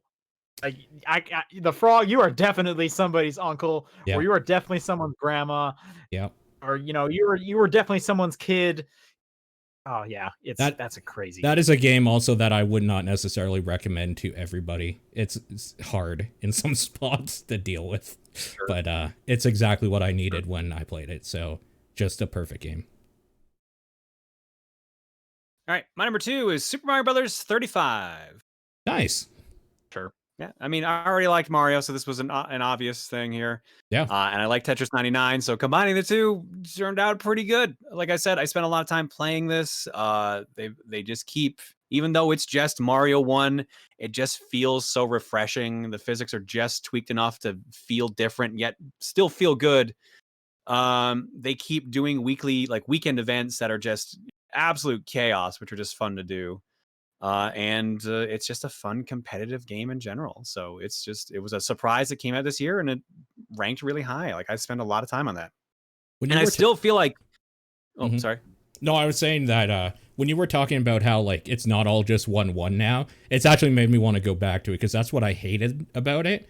But it is such a different beast now. Like, yeah, I should. Rarely will you get in 1-1 loops. Like, especially play the weekend events if you want a completely different experience. Yeah, because the weekend events will be like, all right, here's the rotation: 1-1, 1-2, 7-4, 8-4, 7-3, 8-3. Like they'll pick like all the hard stage, and it'll just be enemies flying everywhere. That sounds and they'll be like, great. you get 100 coins, and you start with a fire flower. Good luck. That sounds great. Fun experience. Yeah, I should try that. It's still, matches can still go on a bit long, but like now that it's gotten to the point where everything's just really brutal, like they tend to actually end a little faster now. Mhm. But it's still just really, really fun. It's good time. Cool. Number 2 is Hades. I don't really need to say too much more about it. We've all talked about Hades in like every category at this point. Yeah. I had such a fun time with Hades. I bought this on Epic when it launched. I'm a huge Supergiant fan. I bought a Hades poster when those went on sale, and I have it up in my living room. And the fact that I just wanted it on my Switch, I bought it again when it came to Switch, so I could do that. I like Hades quite a bit. Number All right. 2 for the community was Hades. All right. Nice. Now, before we get to our number 1s, on the actual lists, we always do a thing where we want to see if the audience can figure out what our number 1 games are. So let's figure out if you guys were correct or not. All right. So Right. Let's get Paul guess, and then we'll hear Paul's actual answer, and we'll do it in kind of that order. yeah. So for me, it was a huge number of people that guessed Hades was my number one. Okay. And they were 100% right. It's a 10 out of 10 perfect Nice. game. Congrats. Yeah, just what the best game of Very the good. year easily. Like, I think I have 100 hours in it. Still not sick of it, really, but I had to play other stuff. It is a little weird because I'm at the point now where there's basically no dialogue. So, like, a lot of the charm is gone, but that's okay because behind all that charm is still a solid as hell game that is super, super fun to play. And yeah, man, just what an absolute treasure of a game. I can't believe that I put so much time into it, but yeah. And good on everybody for their guess. Very, very good. And again, I mention this every time we talk about Hades, but you should go check out that No Clip series of documentaries I about watched the that, actually. creation of Hades. Yeah. It's very super good. enjoyable. There's like 7 episodes. They're like 20, 30 minutes each. If you like Hades, definitely go check out the No Clip YouTube channel. Yep, for sure. All right, All my right. turn. All right, so John's, I'm just opening the thing here.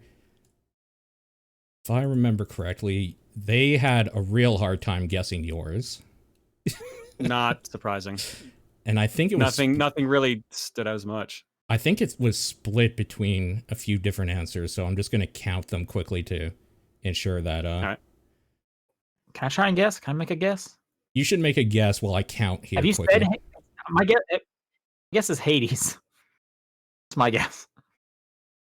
Your guess is Hades. So for John, I think this one. Sorry, this is like Sean's is obvious as well here in the sheet.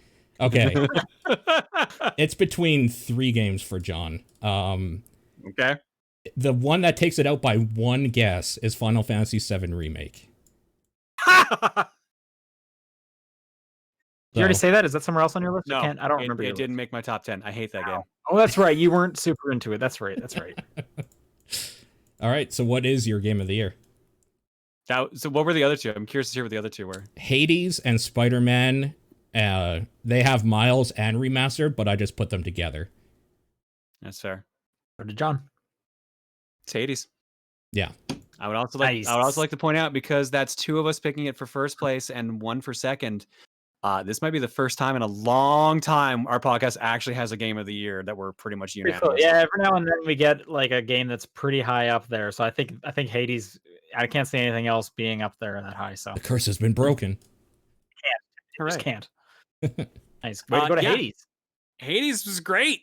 That was such a fun game. I love the way it does the story. I love the way it does the music. I love the way the combat is, even though it took a while to get used to, because every now and then I'm playing like, man, I wish there was a block button. And then you realize, no, this doesn't need a block button because of everything else in it. It's just a fun experience in general. Yeah. Reese and I played through it together. Like every time we'd play the game, we played through it together, and we would just like, we would each have our own characters we wanted us to see. We would always have our own like combat plans we would go for. Like it was just an overall great experience. That game is super well done, and it's a super easy game of the year recommendation. And like if you like roguelikes at all, like, or if you like action games at all, you really should play Hades.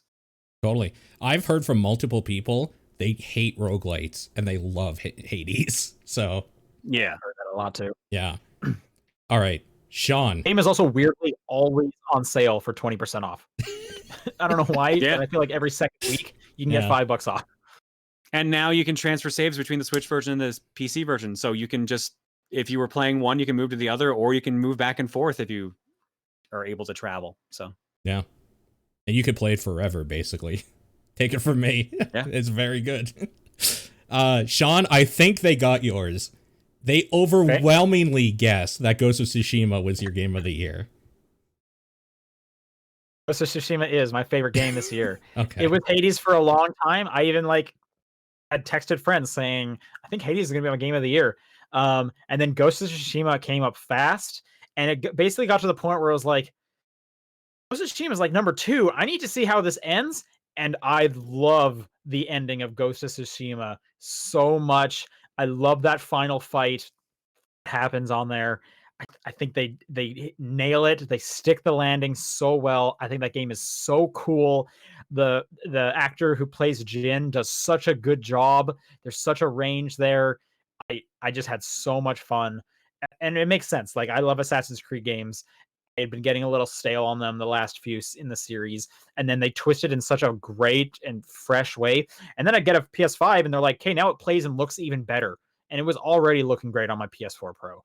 Like, I think it is such a spectacular game, and I had so much fun. And yeah, and for free they put in a multiplayer mode that's pretty awesome. Like, that's crazy in its own right. Totally. So, I think Ghost of Tsushima is so cool in so many ways. Like, holy smokes, it's so cool. Yeah. All right. Nice. So Exciting. The game of the year for community. Any guess? I think this is an easy layup if you think for half a second. Hades? No, Hades That was was number number two. Hades number 2. Or 2. I don't think Origami King came up. No. I don't think it's Origami King. That's a good guess, but that wasn't it. It's Animal Crossing. I was gonna say Overwhelming. Animal Crossing. Okay, yeah. I was trying to think, like, what was Nintendo? What was Nintendo? Yeah. Oh yeah, and then we have pile of shame and stuff. I will have this spreadsheet, by the way, public for anybody that wants to look at it in the Discord later, so you can see how the votes are tallied up and what's on there. All right, these next few lists can be kind of long, so maybe we'll go in circles. Maybe each of us will say 2 or 3, just so we're not going forever. Next is our honorable mentions. These are games that we really liked. They didn't make the top 10, but we want to give a shout out. We want to acknowledge them in some way. Paul, why don't you give us a few? Sure. So I actually did a top 20 this year for myself. 20 games of 2020, essentially. So my number 11 was Bugsnax. 12 was Cyberpunk 2077, because I've been playing the shit out of it. And 13 was There Is No Game, Wrong Dimension, which is just an absolutely fantastic experience that people should try out. Never even heard of that. I had someone tell me about that like 2 days ago. Yeah, you should try it out. It's pretty fun. I only had 4 honorable mentions. Sure. I'm gonna mention Final Fantasy VII Remake on here simply because as I was writing up this list, I'm like, oh god, it's gonna make the top 10 simply because I didn't play enough to put on the list this year. And no, I managed to push it off, which good, because I don't want to give that a top 10. So fair enough. I'm very torn on that game. I love the music. I love the presentation of the game. I'm middling on the combat. Sometimes I love it. Sometimes it's just disgusting and annoying. I hate where the story ends, but also I'm completely invested on how it's ended. If that makes sense. Yeah. If that makes sense. What have you done? Yeah. I want to see more. Yeah. Sure. Yeah, no, I keep going back and forth on my feelings on this one. I think it's one of those games where I don't think I'm ever going to go back to it. But I would probably play Remake 2 just to know what the hell they're going to do to the story. Like, I loved how they fleshed out every character, but they fleshed them out. They fleshed everything out too much. They literally took a 5-hour section of the first game and made it a 40-hour game, which is overkill. Yeah. I think if you cut 10 hours off of that game, I probably would have put it up in my top 3. But it just overstays its welcome by a lot. I think they're going to tweak the combat a bit more to make it a bit tighter in the second one, which will also probably meet my complaints. I'm kind of looking at this in like a Kingdom Hearts 1 to Kingdom Hearts 2 jump, where there's plenty of things about Kingdom Hearts 1 I like, but 2, other than the weird fucking quirks it has with the story, does all of them better. So I feel like Remake 2 is where I'm going to get actually in and stay in, but no. Sure. Other than that, I got Need for Speed Hot Pursuit Remastered, which, because of course I love Hot Pursuit Remastered, the original Hot Pursuit from Criterion. Of course, that would be on my list. Sure. But also just it didn't quite meet up to everything else. Paper Mario: The Origami King. Genuinely surprised I like this, especially after Sticker Star. Genuinely surprised I enjoyed this as much as I did. Recently, I played through it and had a great time. There's a bunch of parts that are absolutely stupid as shit, but and there's a lot of padding in this one as well. But I like it has charm, which I feel like Paper Mario's been lacking for a while. So it was nice to feel that charm again, even though it's not still what we want out of the Paper Mario series. It was honestly a pretty good step forward. Sure. Bomb section character. What? So good. The bomb storyline. Bobby. Yeah, no, I hate how that Bobby, part ends so because good. it's absolutely dumb compared to the previous Paper Mario games, because it literally is just like, hey, let's just ignore that one part about previous games because that would completely rewrite this part. But like, I don't know. Other than that, like it was like I said, it was a fun experience. And the last one I had on my list was Streets of Rage 4, a game I really wanted to like when it came out and hated when it first dropped.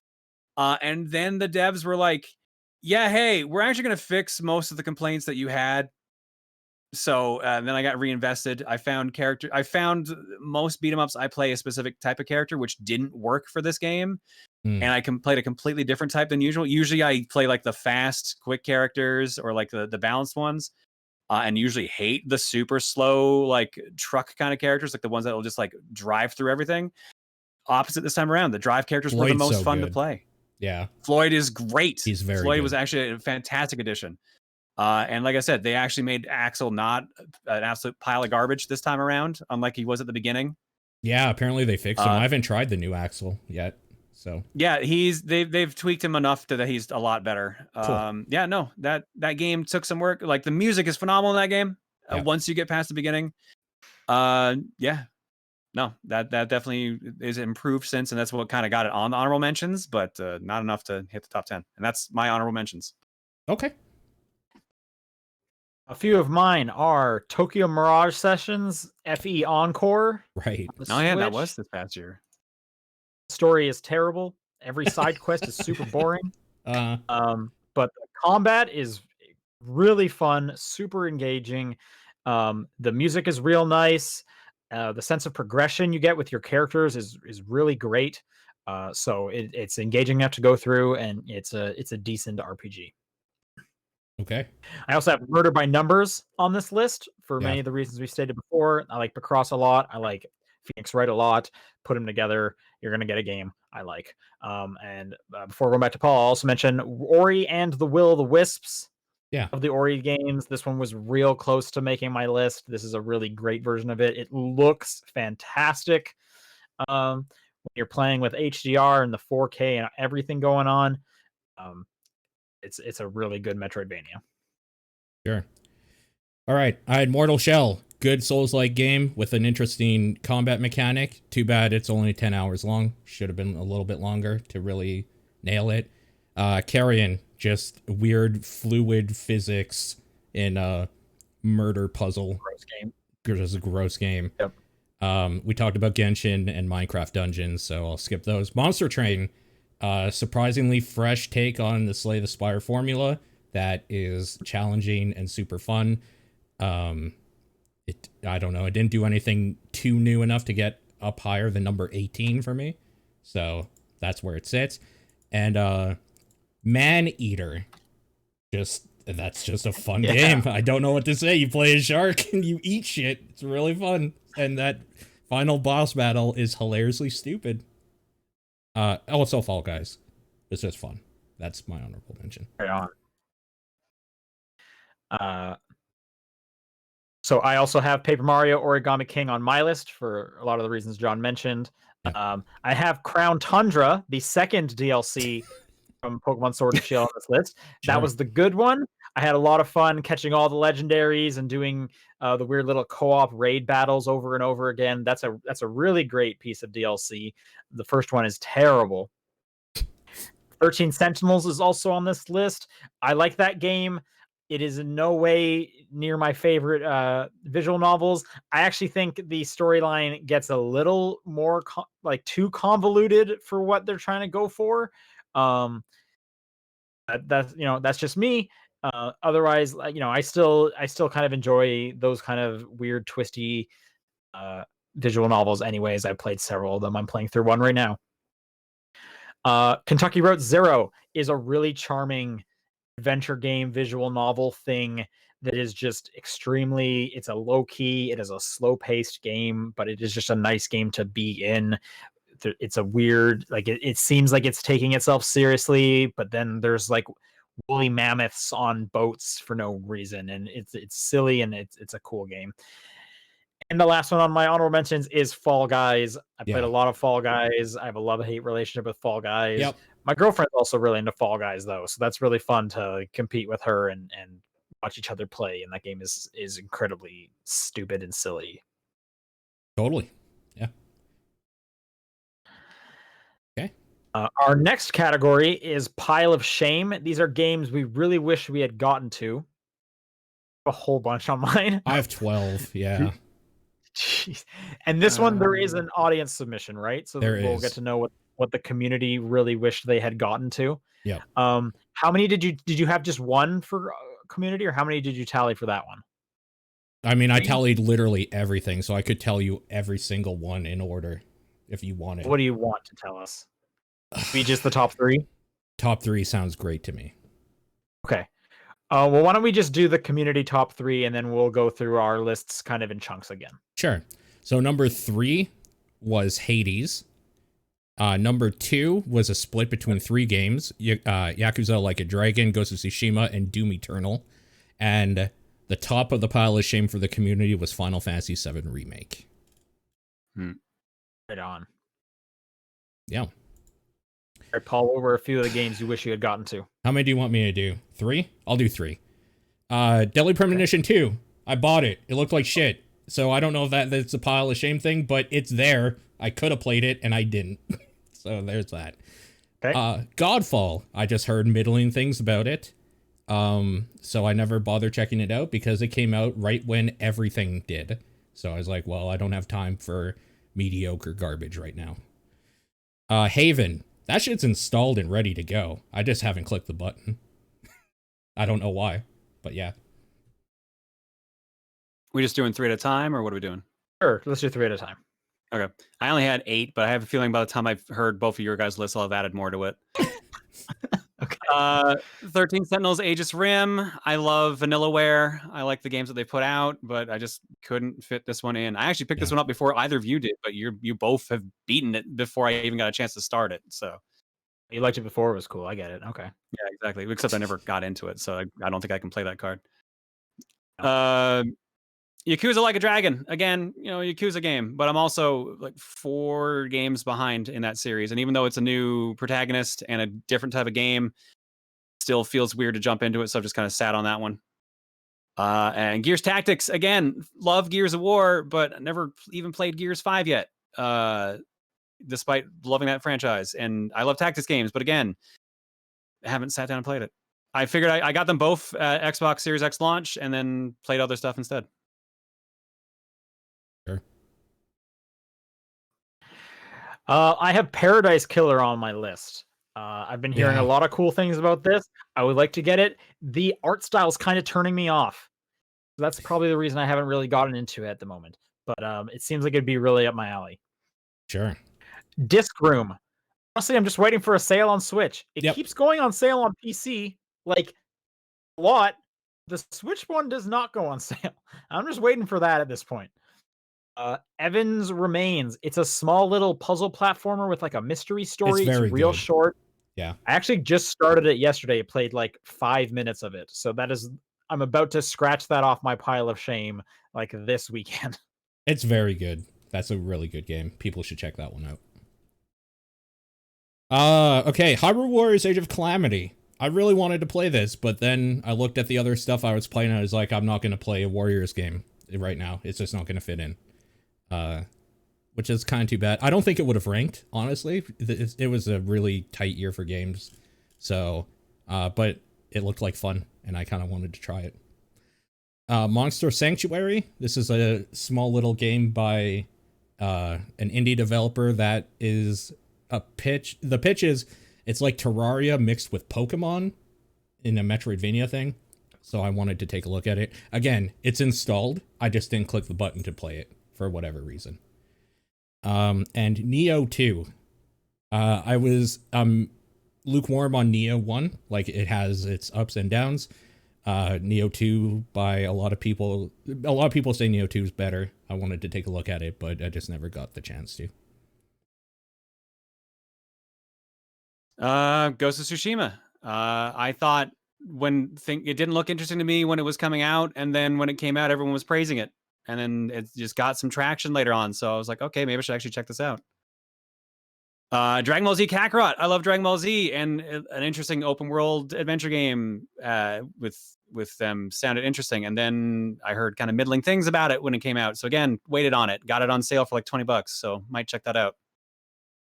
Trials of Mana. I had always heard that Trials of Mana was considered the best of the Mana games, and we never got it originally over here because it was a Super Famicom exclusive. And then we got the collection which came out with it, with the translation patch, and then there was the remake, which apparently the remake is actually really good versus the Secret of Mana remake, which was kind of eh. So kind of want to check that out at some point too. I have Monster Train on my list.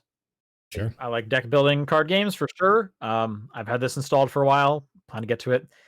Next is Genshin Impact. I only put like 4 hours into this thing. I really want to just sit down and put more time into this game. And I just haven't put enough hours to warrant that I've played it really. Sure. Crosscode finally came to consoles this year, and I've had it installed since it came out. But I just don't have like 60 hours to go through an RPG, basically. But I heard nothing but good things about Crosscode when it came on PC last year. Okay. Sakuna of Rice and Ruin. I wanted to play this to see if it was on my top 20. It probably would have been. Didn't start it up. It's installed and ready to go. Haven't taken a look at it. Shantae and the Seven Sirens. I really wanted to play this one. And then I got this idea in my head that I should just play all of them at some point. Oh God. Because the only one I played was, I think, Risky's Revenge or whatever. The one that everybody plays because it's been on everything and offered for free many times and whatever. Yeah. So that might be a while, but yeah, it looks good. You can probably skip the first one. Yeah, that's fair. First one's rough. And then Super Hot, Mind Control Delete. I don't know. I just didn't get to it. Game's cool. I'm sure it's really up your alley. Yeah. I also had Sakuna of Rice and Ruin on my list because apparently that game has a strong cult following at the moment. Just never got around to it. And Borderlands 3. I even went to a promo event for this game. Yeah, and I remember. What? That was this year, yeah. Yeah, that was this year. Totally forgot that came out this year. Yeah. Yeah. But like I didn't even finish Borderlands 2, so it was just like, is there even any point playing 3? What I saw of 3 I liked, but I was just like, I'll get to it eventually, and then never did. And that's my pile of shameless. Borderlands 3 came out last September. That was a 2019 game. That was a 2019 game? Yeah. Oh, why did I think that was this year? Weird. All right, well then, scroll that off the list. My list is done. DLC this year, so maybe that's what you're thinking of. Because that's probably what I was thinking of was a DLC. You can still want to play it. I don't care. Yeah. All right, that's my list. I have Maneater on my list, which I'm sure I'll play soon, as that is a PS Plus game for PS5 right now. Yeah. Morangi Generation. I'm hearing a lot of real cool things about this like photo taking game. But I understand the Switch version is nearby, so I might be checking that out. I hear the story goes into some pretty crazy places. Iconfell looks like a fun little RPG that I've also had installed. That's on Game Pass that I've been wanting to check out for quite a while. I just added another one to my list. Okay. So, did you finish, Sean, or do you have more after mine? I have 3 more. You have 3 more? Okay. I'm just going to go through the rest of mine, then you can do the rest of yours. Sure. Twin Mirror. I want to see what that thing is, even though no one's talking about it. Yeah, no, I should say that too. I kind of totally just forgot about that thing. Yeah, the world did. Don't worry. The whole world forgot about that thing. I don't know if this is a pile of shame thing necessarily. Watch Dogs Legion is a game I wanted to play at some point. Not enough to like buy it or install it or have it ready. Right, yeah. But if somebody like gave me a console or something or a controller and said, here, play this, I'd probably play it for a few hours to check that out. And So, like, Yakuza Like a Dragon, I really wanted to play this to see, like, if I would have liked it for Game of the Year. Then when it got really late in the year, I was just like, you know what? Fuck it. I'll start with Yakuza 0, like everybody says to. Like, I was going to try to fit this in for Game of the Year talks. When it was obvious that that wasn't going to happen, I'll just take the, like, route that everybody says I should. So, and the last one I added was a game recently that a friend of mine has been talking about called Omori that I've been wanting to check out. Okay, never heard of it. Came out on Christmas Day. A little RPG Maker game. Okay, John, your list is done, right? Yep. All right, I'll finish up mine. Wintermoor Tactics Club. Yeah, that's a good game. As I was putting this on my list, I didn't realize it had come to consoles already. So, like, I want to play that immediately. I thought that was just on, like, an early access PC thing. That's a tactics game about snowball fights at a magic school. Like, that looks very cool, right up my alley. D&D Tactics. Immortals Phoenix Rising. I want to play this, like, as soon as I can fit another open world game in, because right now I've got a lot going on when it comes to open world games. Sure. And then last one, again, not sure if it's a pile of shame, but I do really want to play Fast and Furious Crossroads. Yeah, sure. I just can't justify paying more than like $5 for what is apparently the worst game that came out this year. Yeah, I will play the game at some point. I swear by it. All right.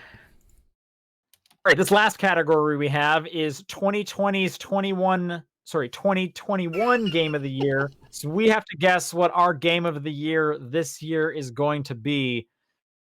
And this will lead nicely into us making some predictions about this next year. But Paul, what is your 2021 Game of the Year going to be?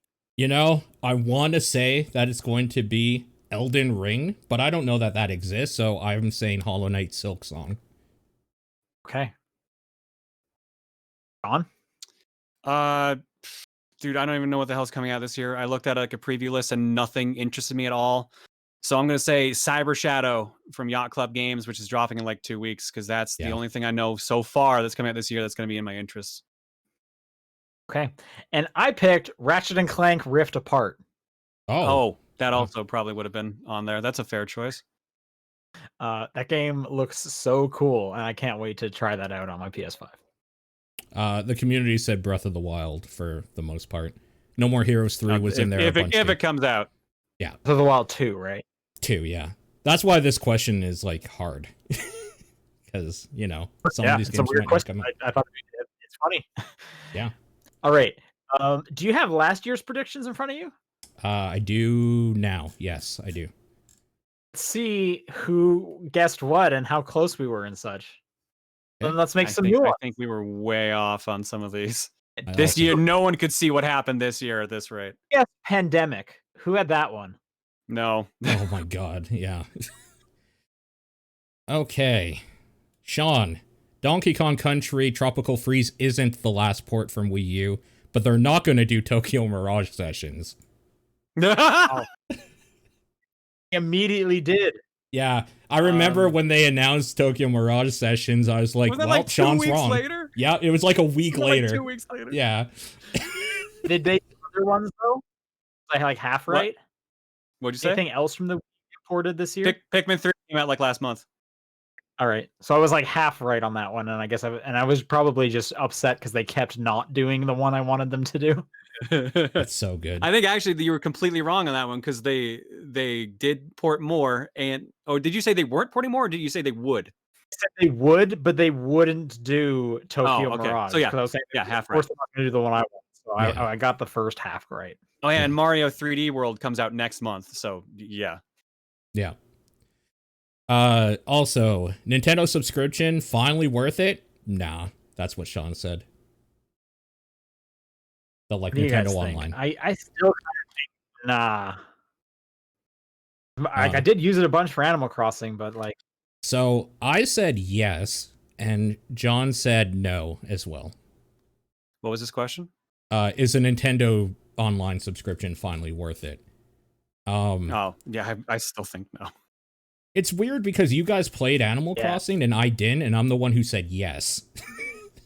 Yeah. And John, you played 35. Don't you need it for Oh, that's true. Actually, that's true because that was an online exclusive one. Yeah. But I still say no. Yeah, I mean, it's a super Trying to subjective say one. no. Yeah. Apparently related to that, Sean, functionality for Animal Crossing will be as lame as Splatoon's was, is what you said. Oh, are we talking about like the app? Oh, the like mobile on phone the app? Okay, that makes sense. In which case, the answer is definitely no. It's not worth it. Yeah. It just Well, says I was definitely Nintendo correct on that subscription. one. Yeah.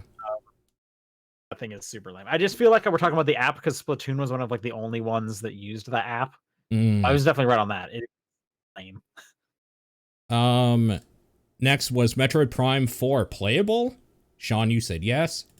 I also said yes. John said yes. So, no, what was we're it? all wrong. Metroid Prime 4. If it'll God, be no. playable. And then we got more specific. Sean, you said yes, it's going to come out during the holiday. I said it'll come out at some point in the year. John says, no, it's not going to come out, but a trilogy port will. So. Yeah, well, we were all wrong. This must have been before they did that like super delay where they were like, we're going back to the drawing board and giving it to a new developer because we have how off we were. Yeah. Okay. Just seeing what else we have here. Another Nintendo console to online service. Okay, so like another NES Online or SNES Online. Sean, you said yes. I said yes. John said yes.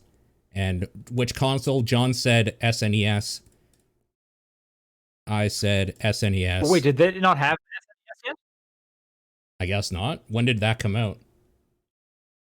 Sorry, what? but Again, I'm a bit spaced out at the moment. Which one's this one? This is Nintendo console like online service. When did that come out? This year is a blur to me. I don't know when it came out. I'm trying to find. I feel like the 4th, SNES one was already 2019. Nintendo announced Super NES games would be added to the service. I think And I on might have said as December a tongue-in-cheek joke of like they haven't added anything to the SNES one in a while. Wait, let me see here. Oh no, sorry. This was a different question. No, we all said no to this question. There's not going to be a new console on Nintendo Online. And they have not added, which is correct. already been Right. Okay. Will there be any new 3DS releases? Sean, you said no. I said no physical releases anymore. And John said also no physical releases for 3DS. And I'm actually not sure what happened there. Yeah, me neither. No idea.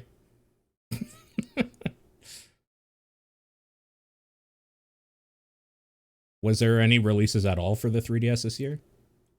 I think there was still eShop stuff because eShop will survive for a while, but okay. In which case, Sean's prediction was just wrong completely then. I don't think there were new releases. Definitely not physical. Last time, the most recent one I'm seeing is like Kirby's Epic Yarn on March 8th, 2019. There must have been something else.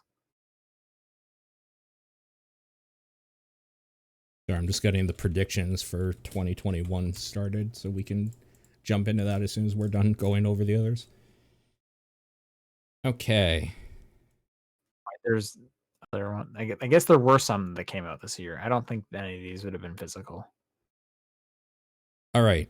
Are we going to see a Switch Pro in 2020? Sean said yes. I said yes. John said no. Maybe a hardware revision, though. So, wrong, half wrong, I guess. Yeah, that half hardware revision is again still rumored. Yeah. Hopefully for soon. Smash DLC predictions. All right. Okay.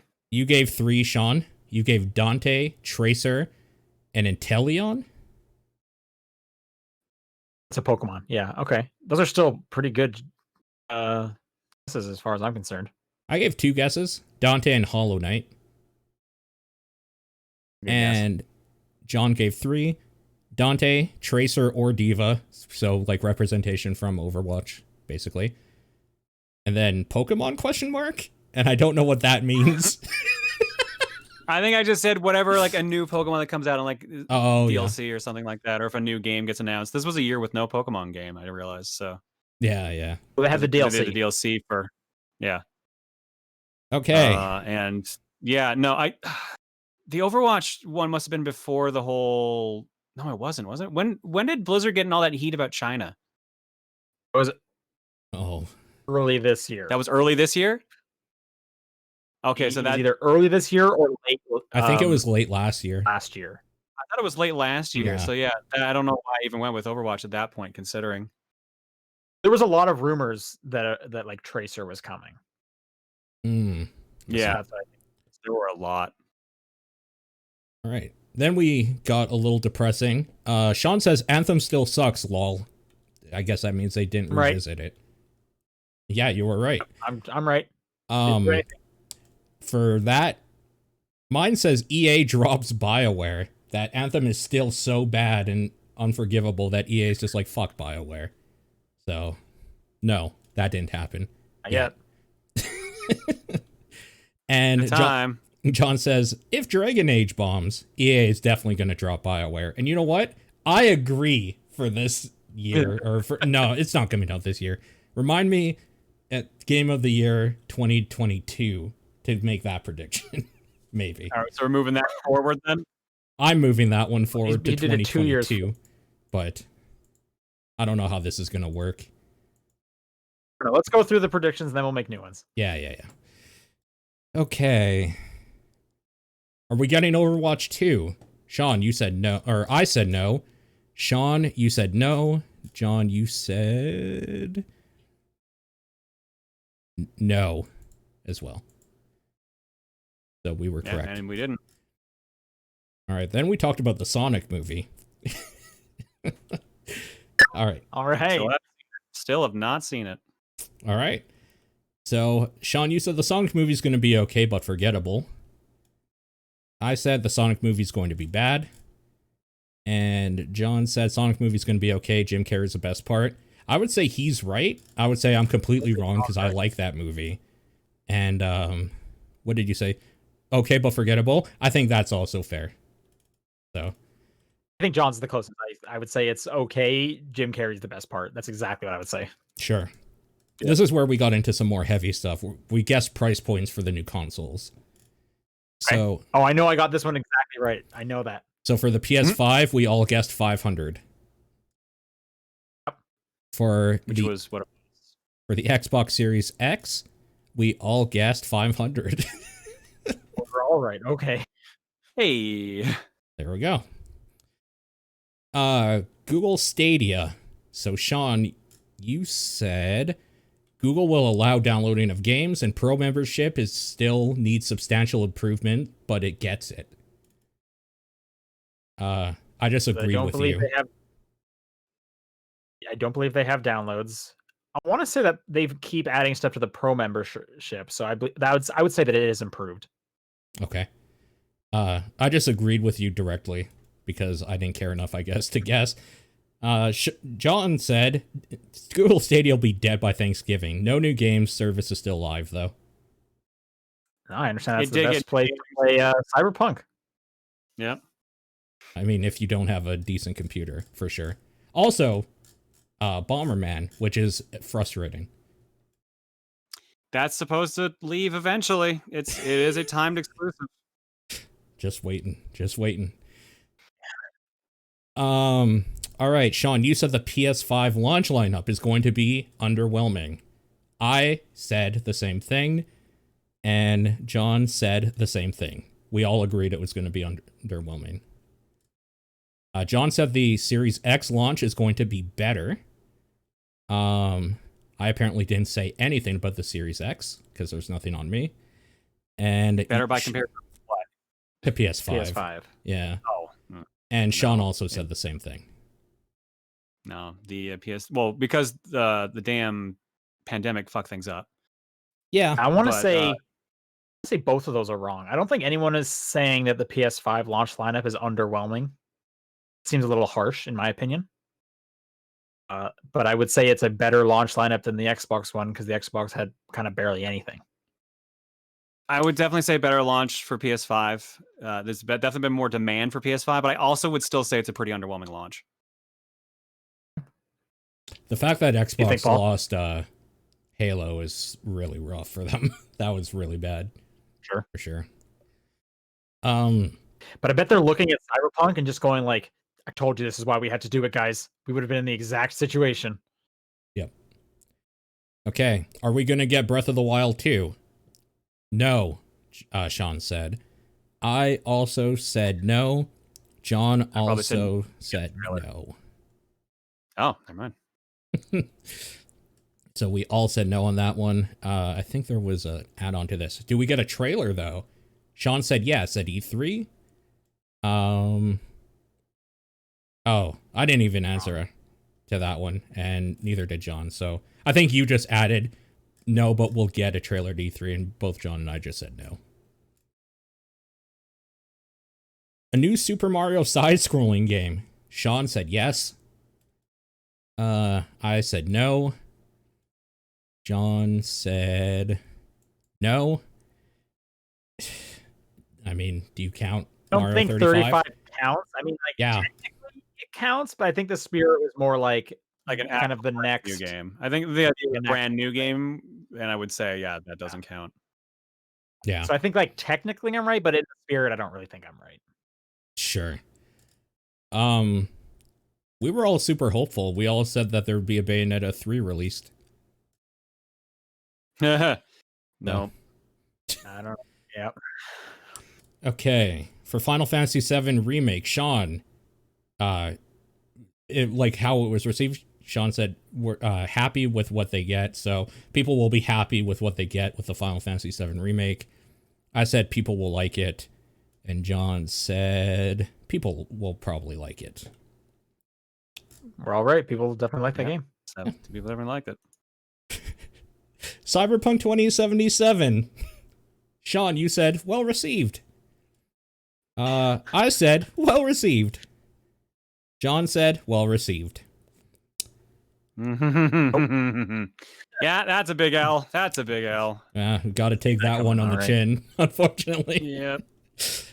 Again, I do like it, and it's wrong. That game is garbage. Half-Life Alyx, question mark. Sean, you said good, so it would be good. I said it would probably be good, and John also said it would probably be good. And then the last question that this sparked is, Sean, you asked, do you think you'll own VR by this time next year? And John said yes, and I said yes, and we are both incorrect. Oh, that Sean Correct would about own Half-Life VR? Alyx. Or? Well, no, Sean asked us because it was about Half-Life Alyx, and then he said, like, do you think either of you two will have a VR headset by this time next year? And we both said yes, and we're both wrong. So The funny thing was, I actually went to go get one, and when I was looking online, everyone was like, "You should just wait for the next model," and then the next model wasn't being sold to Canada, so I'm like, "All right, well, fuck it, I'll just whenever." Yep. And I never completed it. Right, so that's the predictions. That's it. Let's make some new ones. Okay, let's do it.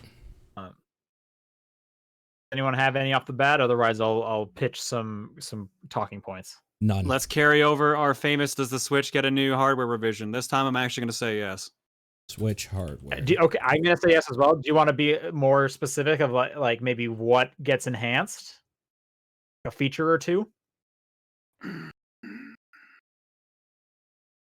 More power in general. It's just a more powerful Switch. I mean, that's of course. I don't have anything else to add to it, really. Like, what am I expecting here? Like, okay, I'm not gonna call it. This is think- like the Switch XL or something like that. Do you think the Switch Pro, whatever it's called, will be able to output 4K? Oh God, no. I think it's too soon for Nintendo to do that. Do you think that, Sean? Should I put that down for you? I guess I'll say sure. Yeah, I feel like that's kind of becoming the standard. We've had that since the last generation at this point. 4K output. Okay. And then this is just kind of one I want. on a bigger screen in handheld mode. I'll agree with that one. Hmm. I'm guessing, I'll John, say- you agree? Bigger screen? That seems like the easy thing Yeah. that they could enhance, right? Yeah. The other one, Bluetooth. I love Bluetooth, so I'll just say they're going to add Bluetooth on it. Yeah, man. I like that idea too. I'm taking it too. I don't think they I'm will, gonna say no. but I would like it. I'll say they'll no on that one. Yeah. I actually would not be surprised if they didn't, because it seems like too much of a layup. But Yeah. I think we should guess some new Smash characters again. Oh God. How many characters do we even have left? 3? So give 3 predictions. You can stick with the ones we got them all wrong. You could just put your 3 forward again. I guess. I'm putting Hollow Knight I still down. want Dante. I'm still want Dante. So I'm just gonna say Yeah, Dante I think again. they won't be Dante because they would have had the best opportunity to do it before when 5 came out. Yeah. But we've like missed. That's that. more of a want than actually expecting, though. Sure. I'm gonna guess Spider-Man. Yeah, I was gonna guess that too, actually. What? Why is everyone talking about Spider-Man related to Smash? Why? I don't know. I just like Spider-Man. Oh, I thought there was an actual reason for other than just liking I Spider-Man. just like Spider-Man. I think for some reason Spider-Man could be there. I guess Spider-Man. Hmm.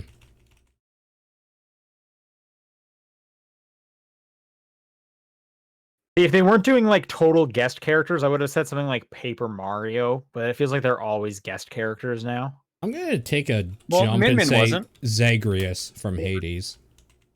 Oh, nice. That'd be so cool. That'd be so cool. I don't think we're gonna get any indie rep. I don't think it's gonna be an indie dev. Yeah.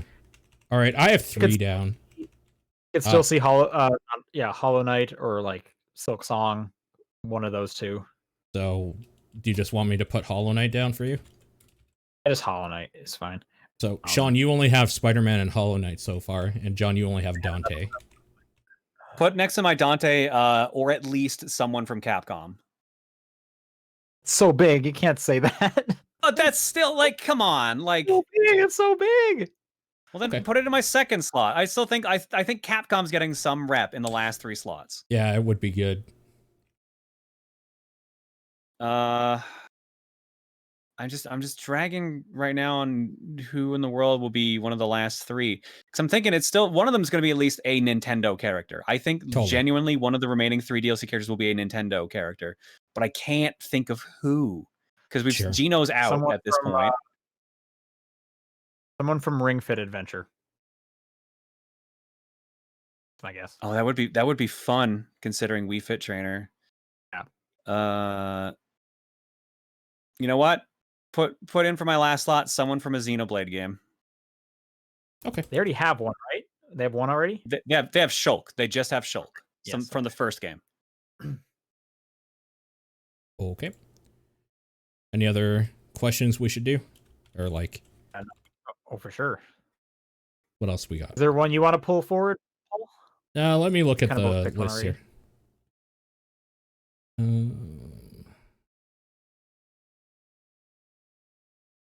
Do we want to guess here's some about kind of- Metroid Prime 4 again? Sure, let's do Prime 4. Metroid Prime 4 question mark? Do you think it resurfaces this year? I don't know, man. I don't know. I'll say yes. I'll say yes, Say no. trailer only. You know what? I'm gonna say yes, but tied to new revision of Switch. I'm a double down. Oh, okay. I'm thinking it'll come out this year as well. Well, I'm gonna say if there's a new revision for the Switch, then it's gonna be a launch title for it. That's gonna be what I'm gonna say. Nice prediction. For Okay. Sure. There'll probably be something tied to it. Yeah. Nice. And then, Sean, you just said no, right? Straight up. I'm gonna say no, and here's my Yeah. thought process. If the Okay. pandemic hadn't happened, yes, but it got pushed Oh, out yeah. of 2020. That's my thought process for saying no. I have no idea. All right. Will Here's a good one. they fix Cyberpunk? Exactly what I was about to say. So question. So I think the way we should format this is, at the next predictions, are people positive or negative now about Cyberpunk? Are people positive? Well, I'm gonna do that as like a secondary question. So, will they fix Cyberpunk? And then tied to that is yes. Are people? The answer to will they fix it is yes, because they like money. Sure. But optimistically I think the saying real yes. question is, will they fix it completely by the end of the year? Because like there's people saying they probably had a year and a half work left of that game. I think it'll be fixed, and I think people will be positive about it. Like it'll be in people's like good graces at that point, a year from now. I will optimistically agree with you. All right, so I have John as they'll fix Cyberpunk, but do you think people are going to be positive on it? Do I think people are going to be positive on it? Yeah. Gamers have a short memory span, so I'm going to say yes. That's true. Yeah. All right. All right, what else did we have? Okay, here's one. Do we have info on next part of FF7 Remake? No. I agree. No. I'd say there's going to be interviews about it, and we're working on it, and that's it. Which we've already had those, so. Yeah, okay. So I'm gonna say otherwise, like no new trailers or anything like that. So I'll put for you nothing new, no. And then for Sean and I, just straight up no. I'd be surprised if we even like heard about it. I'm gonna put this one forward for me and John. Do we own VR?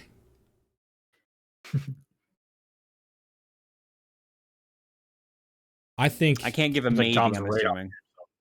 Oh, it's down to a maybe now? Okay. I thought you were like definitely a yes because you were already like on the edge, ready to cash in hand. I don't know, man. All the shit that happened this year with Oculus and then needing a Facebook account to use it kind of soured my mood on VR. Yeah, that's true. I guess you just go with Vive, right? Yeah, Vive or what's Steam's? Oh, that is Oculus again, isn't it? The Quest? The Index. It's Oculus Quest. Oh, the Index. Steam Index. That's what I was thinking of. Mm-hmm.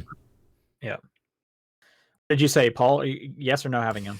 I'm optimistically going to say yes. Okay. Because I'd rather be... What did you say? Can't say maybe. You gotta say something. This is probably the year I end up with one, so let's say yes. All right. Okay. Someone in chat mentioned get the Index then. Index was the one I tried to buy that wasn't available in Canada at the time. So yeah, it's also like the most expensive one I think right now. Yeah, that's why everyone was telling me to get it. They're like, it's about to come out. It's gonna have the best lenses and everything. You might as well just go for it. And it was like, okay. Okay, I got two predictions we can do. All right, let's do it. First one, do we see a like kind of Netflix style price increase to Game Pass? Now they go up like $2 every few years. No. Any price increase to Game Pass? Yes. Oh wait, didn't they do one recently? They did for the PC. Did they not do one version, recently at the start of the gen? Oh, that was a PC one I'm thinking of. PC one. Yeah, I'll stick with yes. I think yes as well. I also. Let's go further. How many dollars? We'll do American since it's usually American. I think it goes $2. up right now. $2. I think $2 is the right. Yeah, I would have guessed 2 as well. Yeah. I'm gonna be cynical and say 5. 5, okay. Yeah, they're going to be putting it on a lot more mobile platforms. Like I could see them trying to justify that. Next prediction: 1 year from now, is anyone looking at any of the streaming services in like really positive light? Like it's not a joke like Stadia. Like has any of them kind of gotten a foothold? So any game streaming now service is viable? Luna. Question mark. Mine Game Pass is part of that, right? Project X Cloud.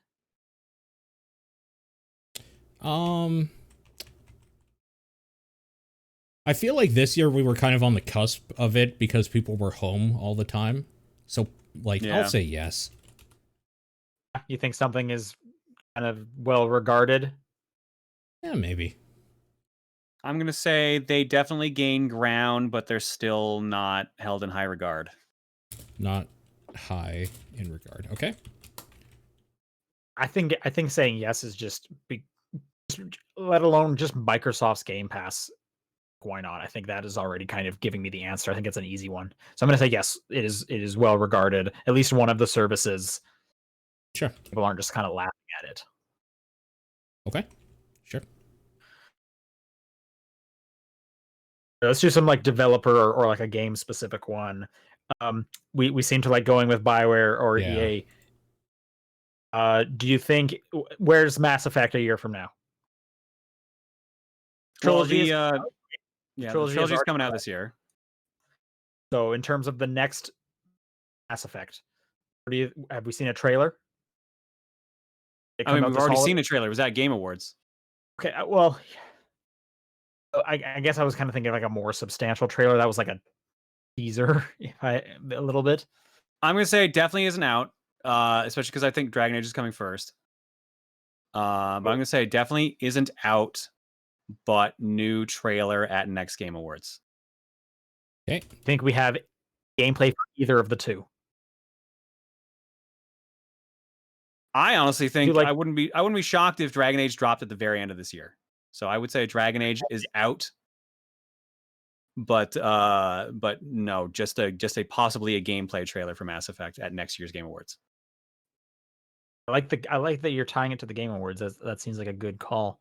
I don't think either are going to come out, but I want to say I'll say gameplay for both. We see gameplay for both. Point this year. Dragon Age 4 just seems like it's too far off. Like they're always just doing these little like teasery things. I'm going to agree with John. Not out, new trailer for Mass Effect. Then probably the same. Not out, but Dragon Age will have gameplay at least. You're the same as me then. Yeah, you and John said the same thing for Mass Effect. Not out, but a new trailer. Mass Effect, and then John said Dragon Age 4 is out. I said it's not out. Right. Yeah, that's right. Let's pick another developer. One of you guys pick a developer. Wait, do they finally fix Anthem? Let's just keep rolling it forward. Yeah, no, I agree. Okay. Pick a developer. Like a fighting game franchise or something. I'm spitballing. I'm gonna go big N. I'm gonna go Nintendo. Let's bring out Nintendo here. Okay. They revive a dead franchise this year. Okay. Any thoughts on which one? That's the problem. The list is so huge. I don't think I could narrow that down. Just to be fair, I'm going to say a franchise that's had at least 2 games in it. So it's not me like, oh, hey, remember this game they made on the NES? Here's the sequel. I'm going to use a little meta knowledge about what just happened in the news and say Mario Strikers release? Oh, yeah. Question mark? But a sequel to Mario Strikers. But knowing Nintendo, it's just going to be Luigi's Mansion 4. Yeah. I mean, I'll guess that too. Luigi's Mansion 4. All right. Yeah. Don't think. Yeah, I'd say E3 time, next level games announcement. Definitely. It's pointing towards it. All signs are pointing towards that. So E3 next level. Or like E3 time, because for all we know, E3 is not going to exist next year because it barely existed this year. Oh, that's actually a question we could do. It's another good prediction. Does E3 that we should exist? make. But let me answer my Nintendo ones first. No. Don't think we hear about Luigi's Mansion 4. Okay, no I Luigi's agree with Mansion. John. A dead franchise with at least 2 games. We get some kind of new sequel or something too. Yep. The next one is there an E3 2021? Yeah. So does E3 exist? I put. I'm going to say no. but like people are still going to use that time frame to reveal and release stuff. Was there anything this year that was specifically like under the E3 banner from the ESA, or was it No, all just journalism? It was I Jeff think Keighley like specifically. PC gaming show's not ESA, right? No, Yeah, so like it was all stuff like that. it was all Jeff Keighley's like summer of games or whatever. Who will always be okay. Who will always have work. Jeff Yeah. Keighley will always have work. Yeah. So the basic question is like, is it going to be a repeat of 2020's game of the E3?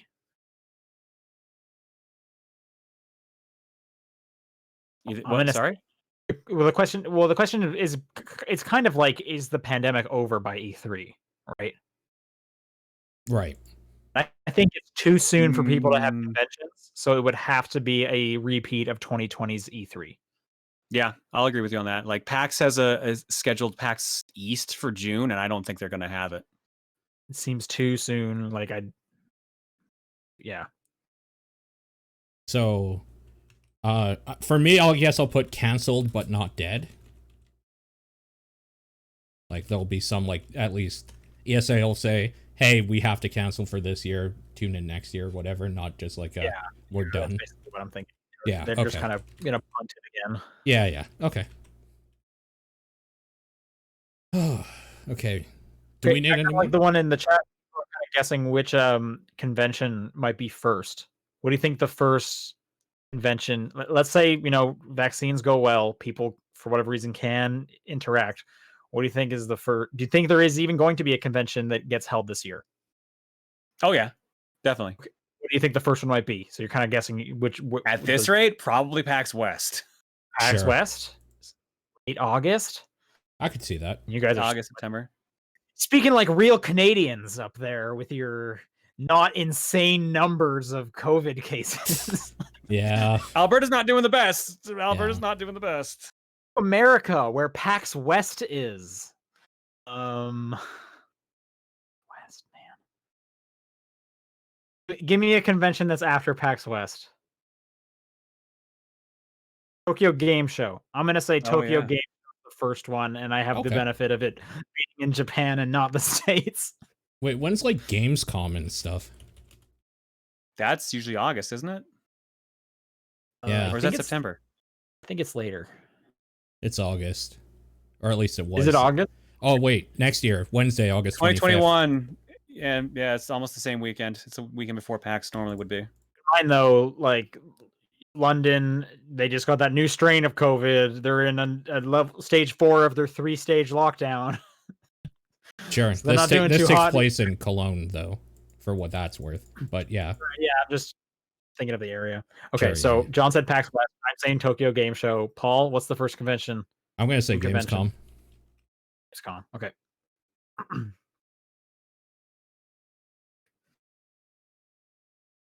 I'll pick a developer and then we'll wrap this up. Developer, okay. Oh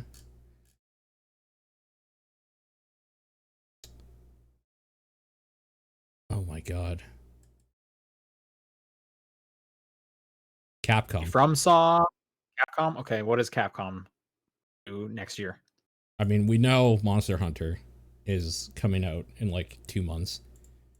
So, is Monster Hunter Rise well received?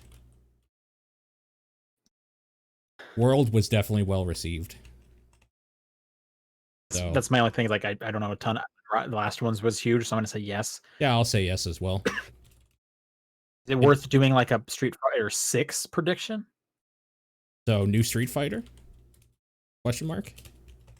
I'll put no, but do you want to say yes? I feel like I've been hearing people talking about possible new Street Fighter, so I'll say yes. Okay. It has been rumored for a while.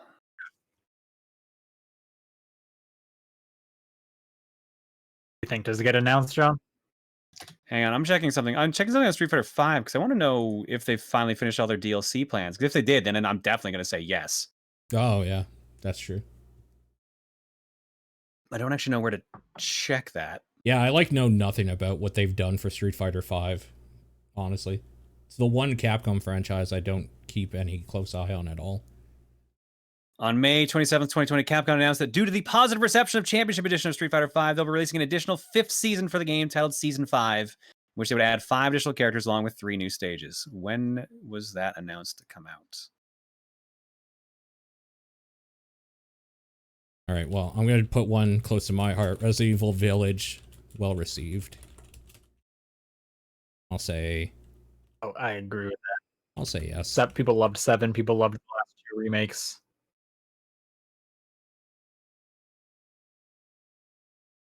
Here's something. Oh, yeah, I'm saying no to Street Fighter V because they've got a DLC roadmap for Street Fighter 5 until fall 2021. So I'm saying no new Street Fighter. Okay. Unless it's like a remake. Do you want to have an opinion on Monster Hunter Rise, no. or do you not care? If it's well received. Me, I don't care. Okay. What about Resident Evil Village? I think we should.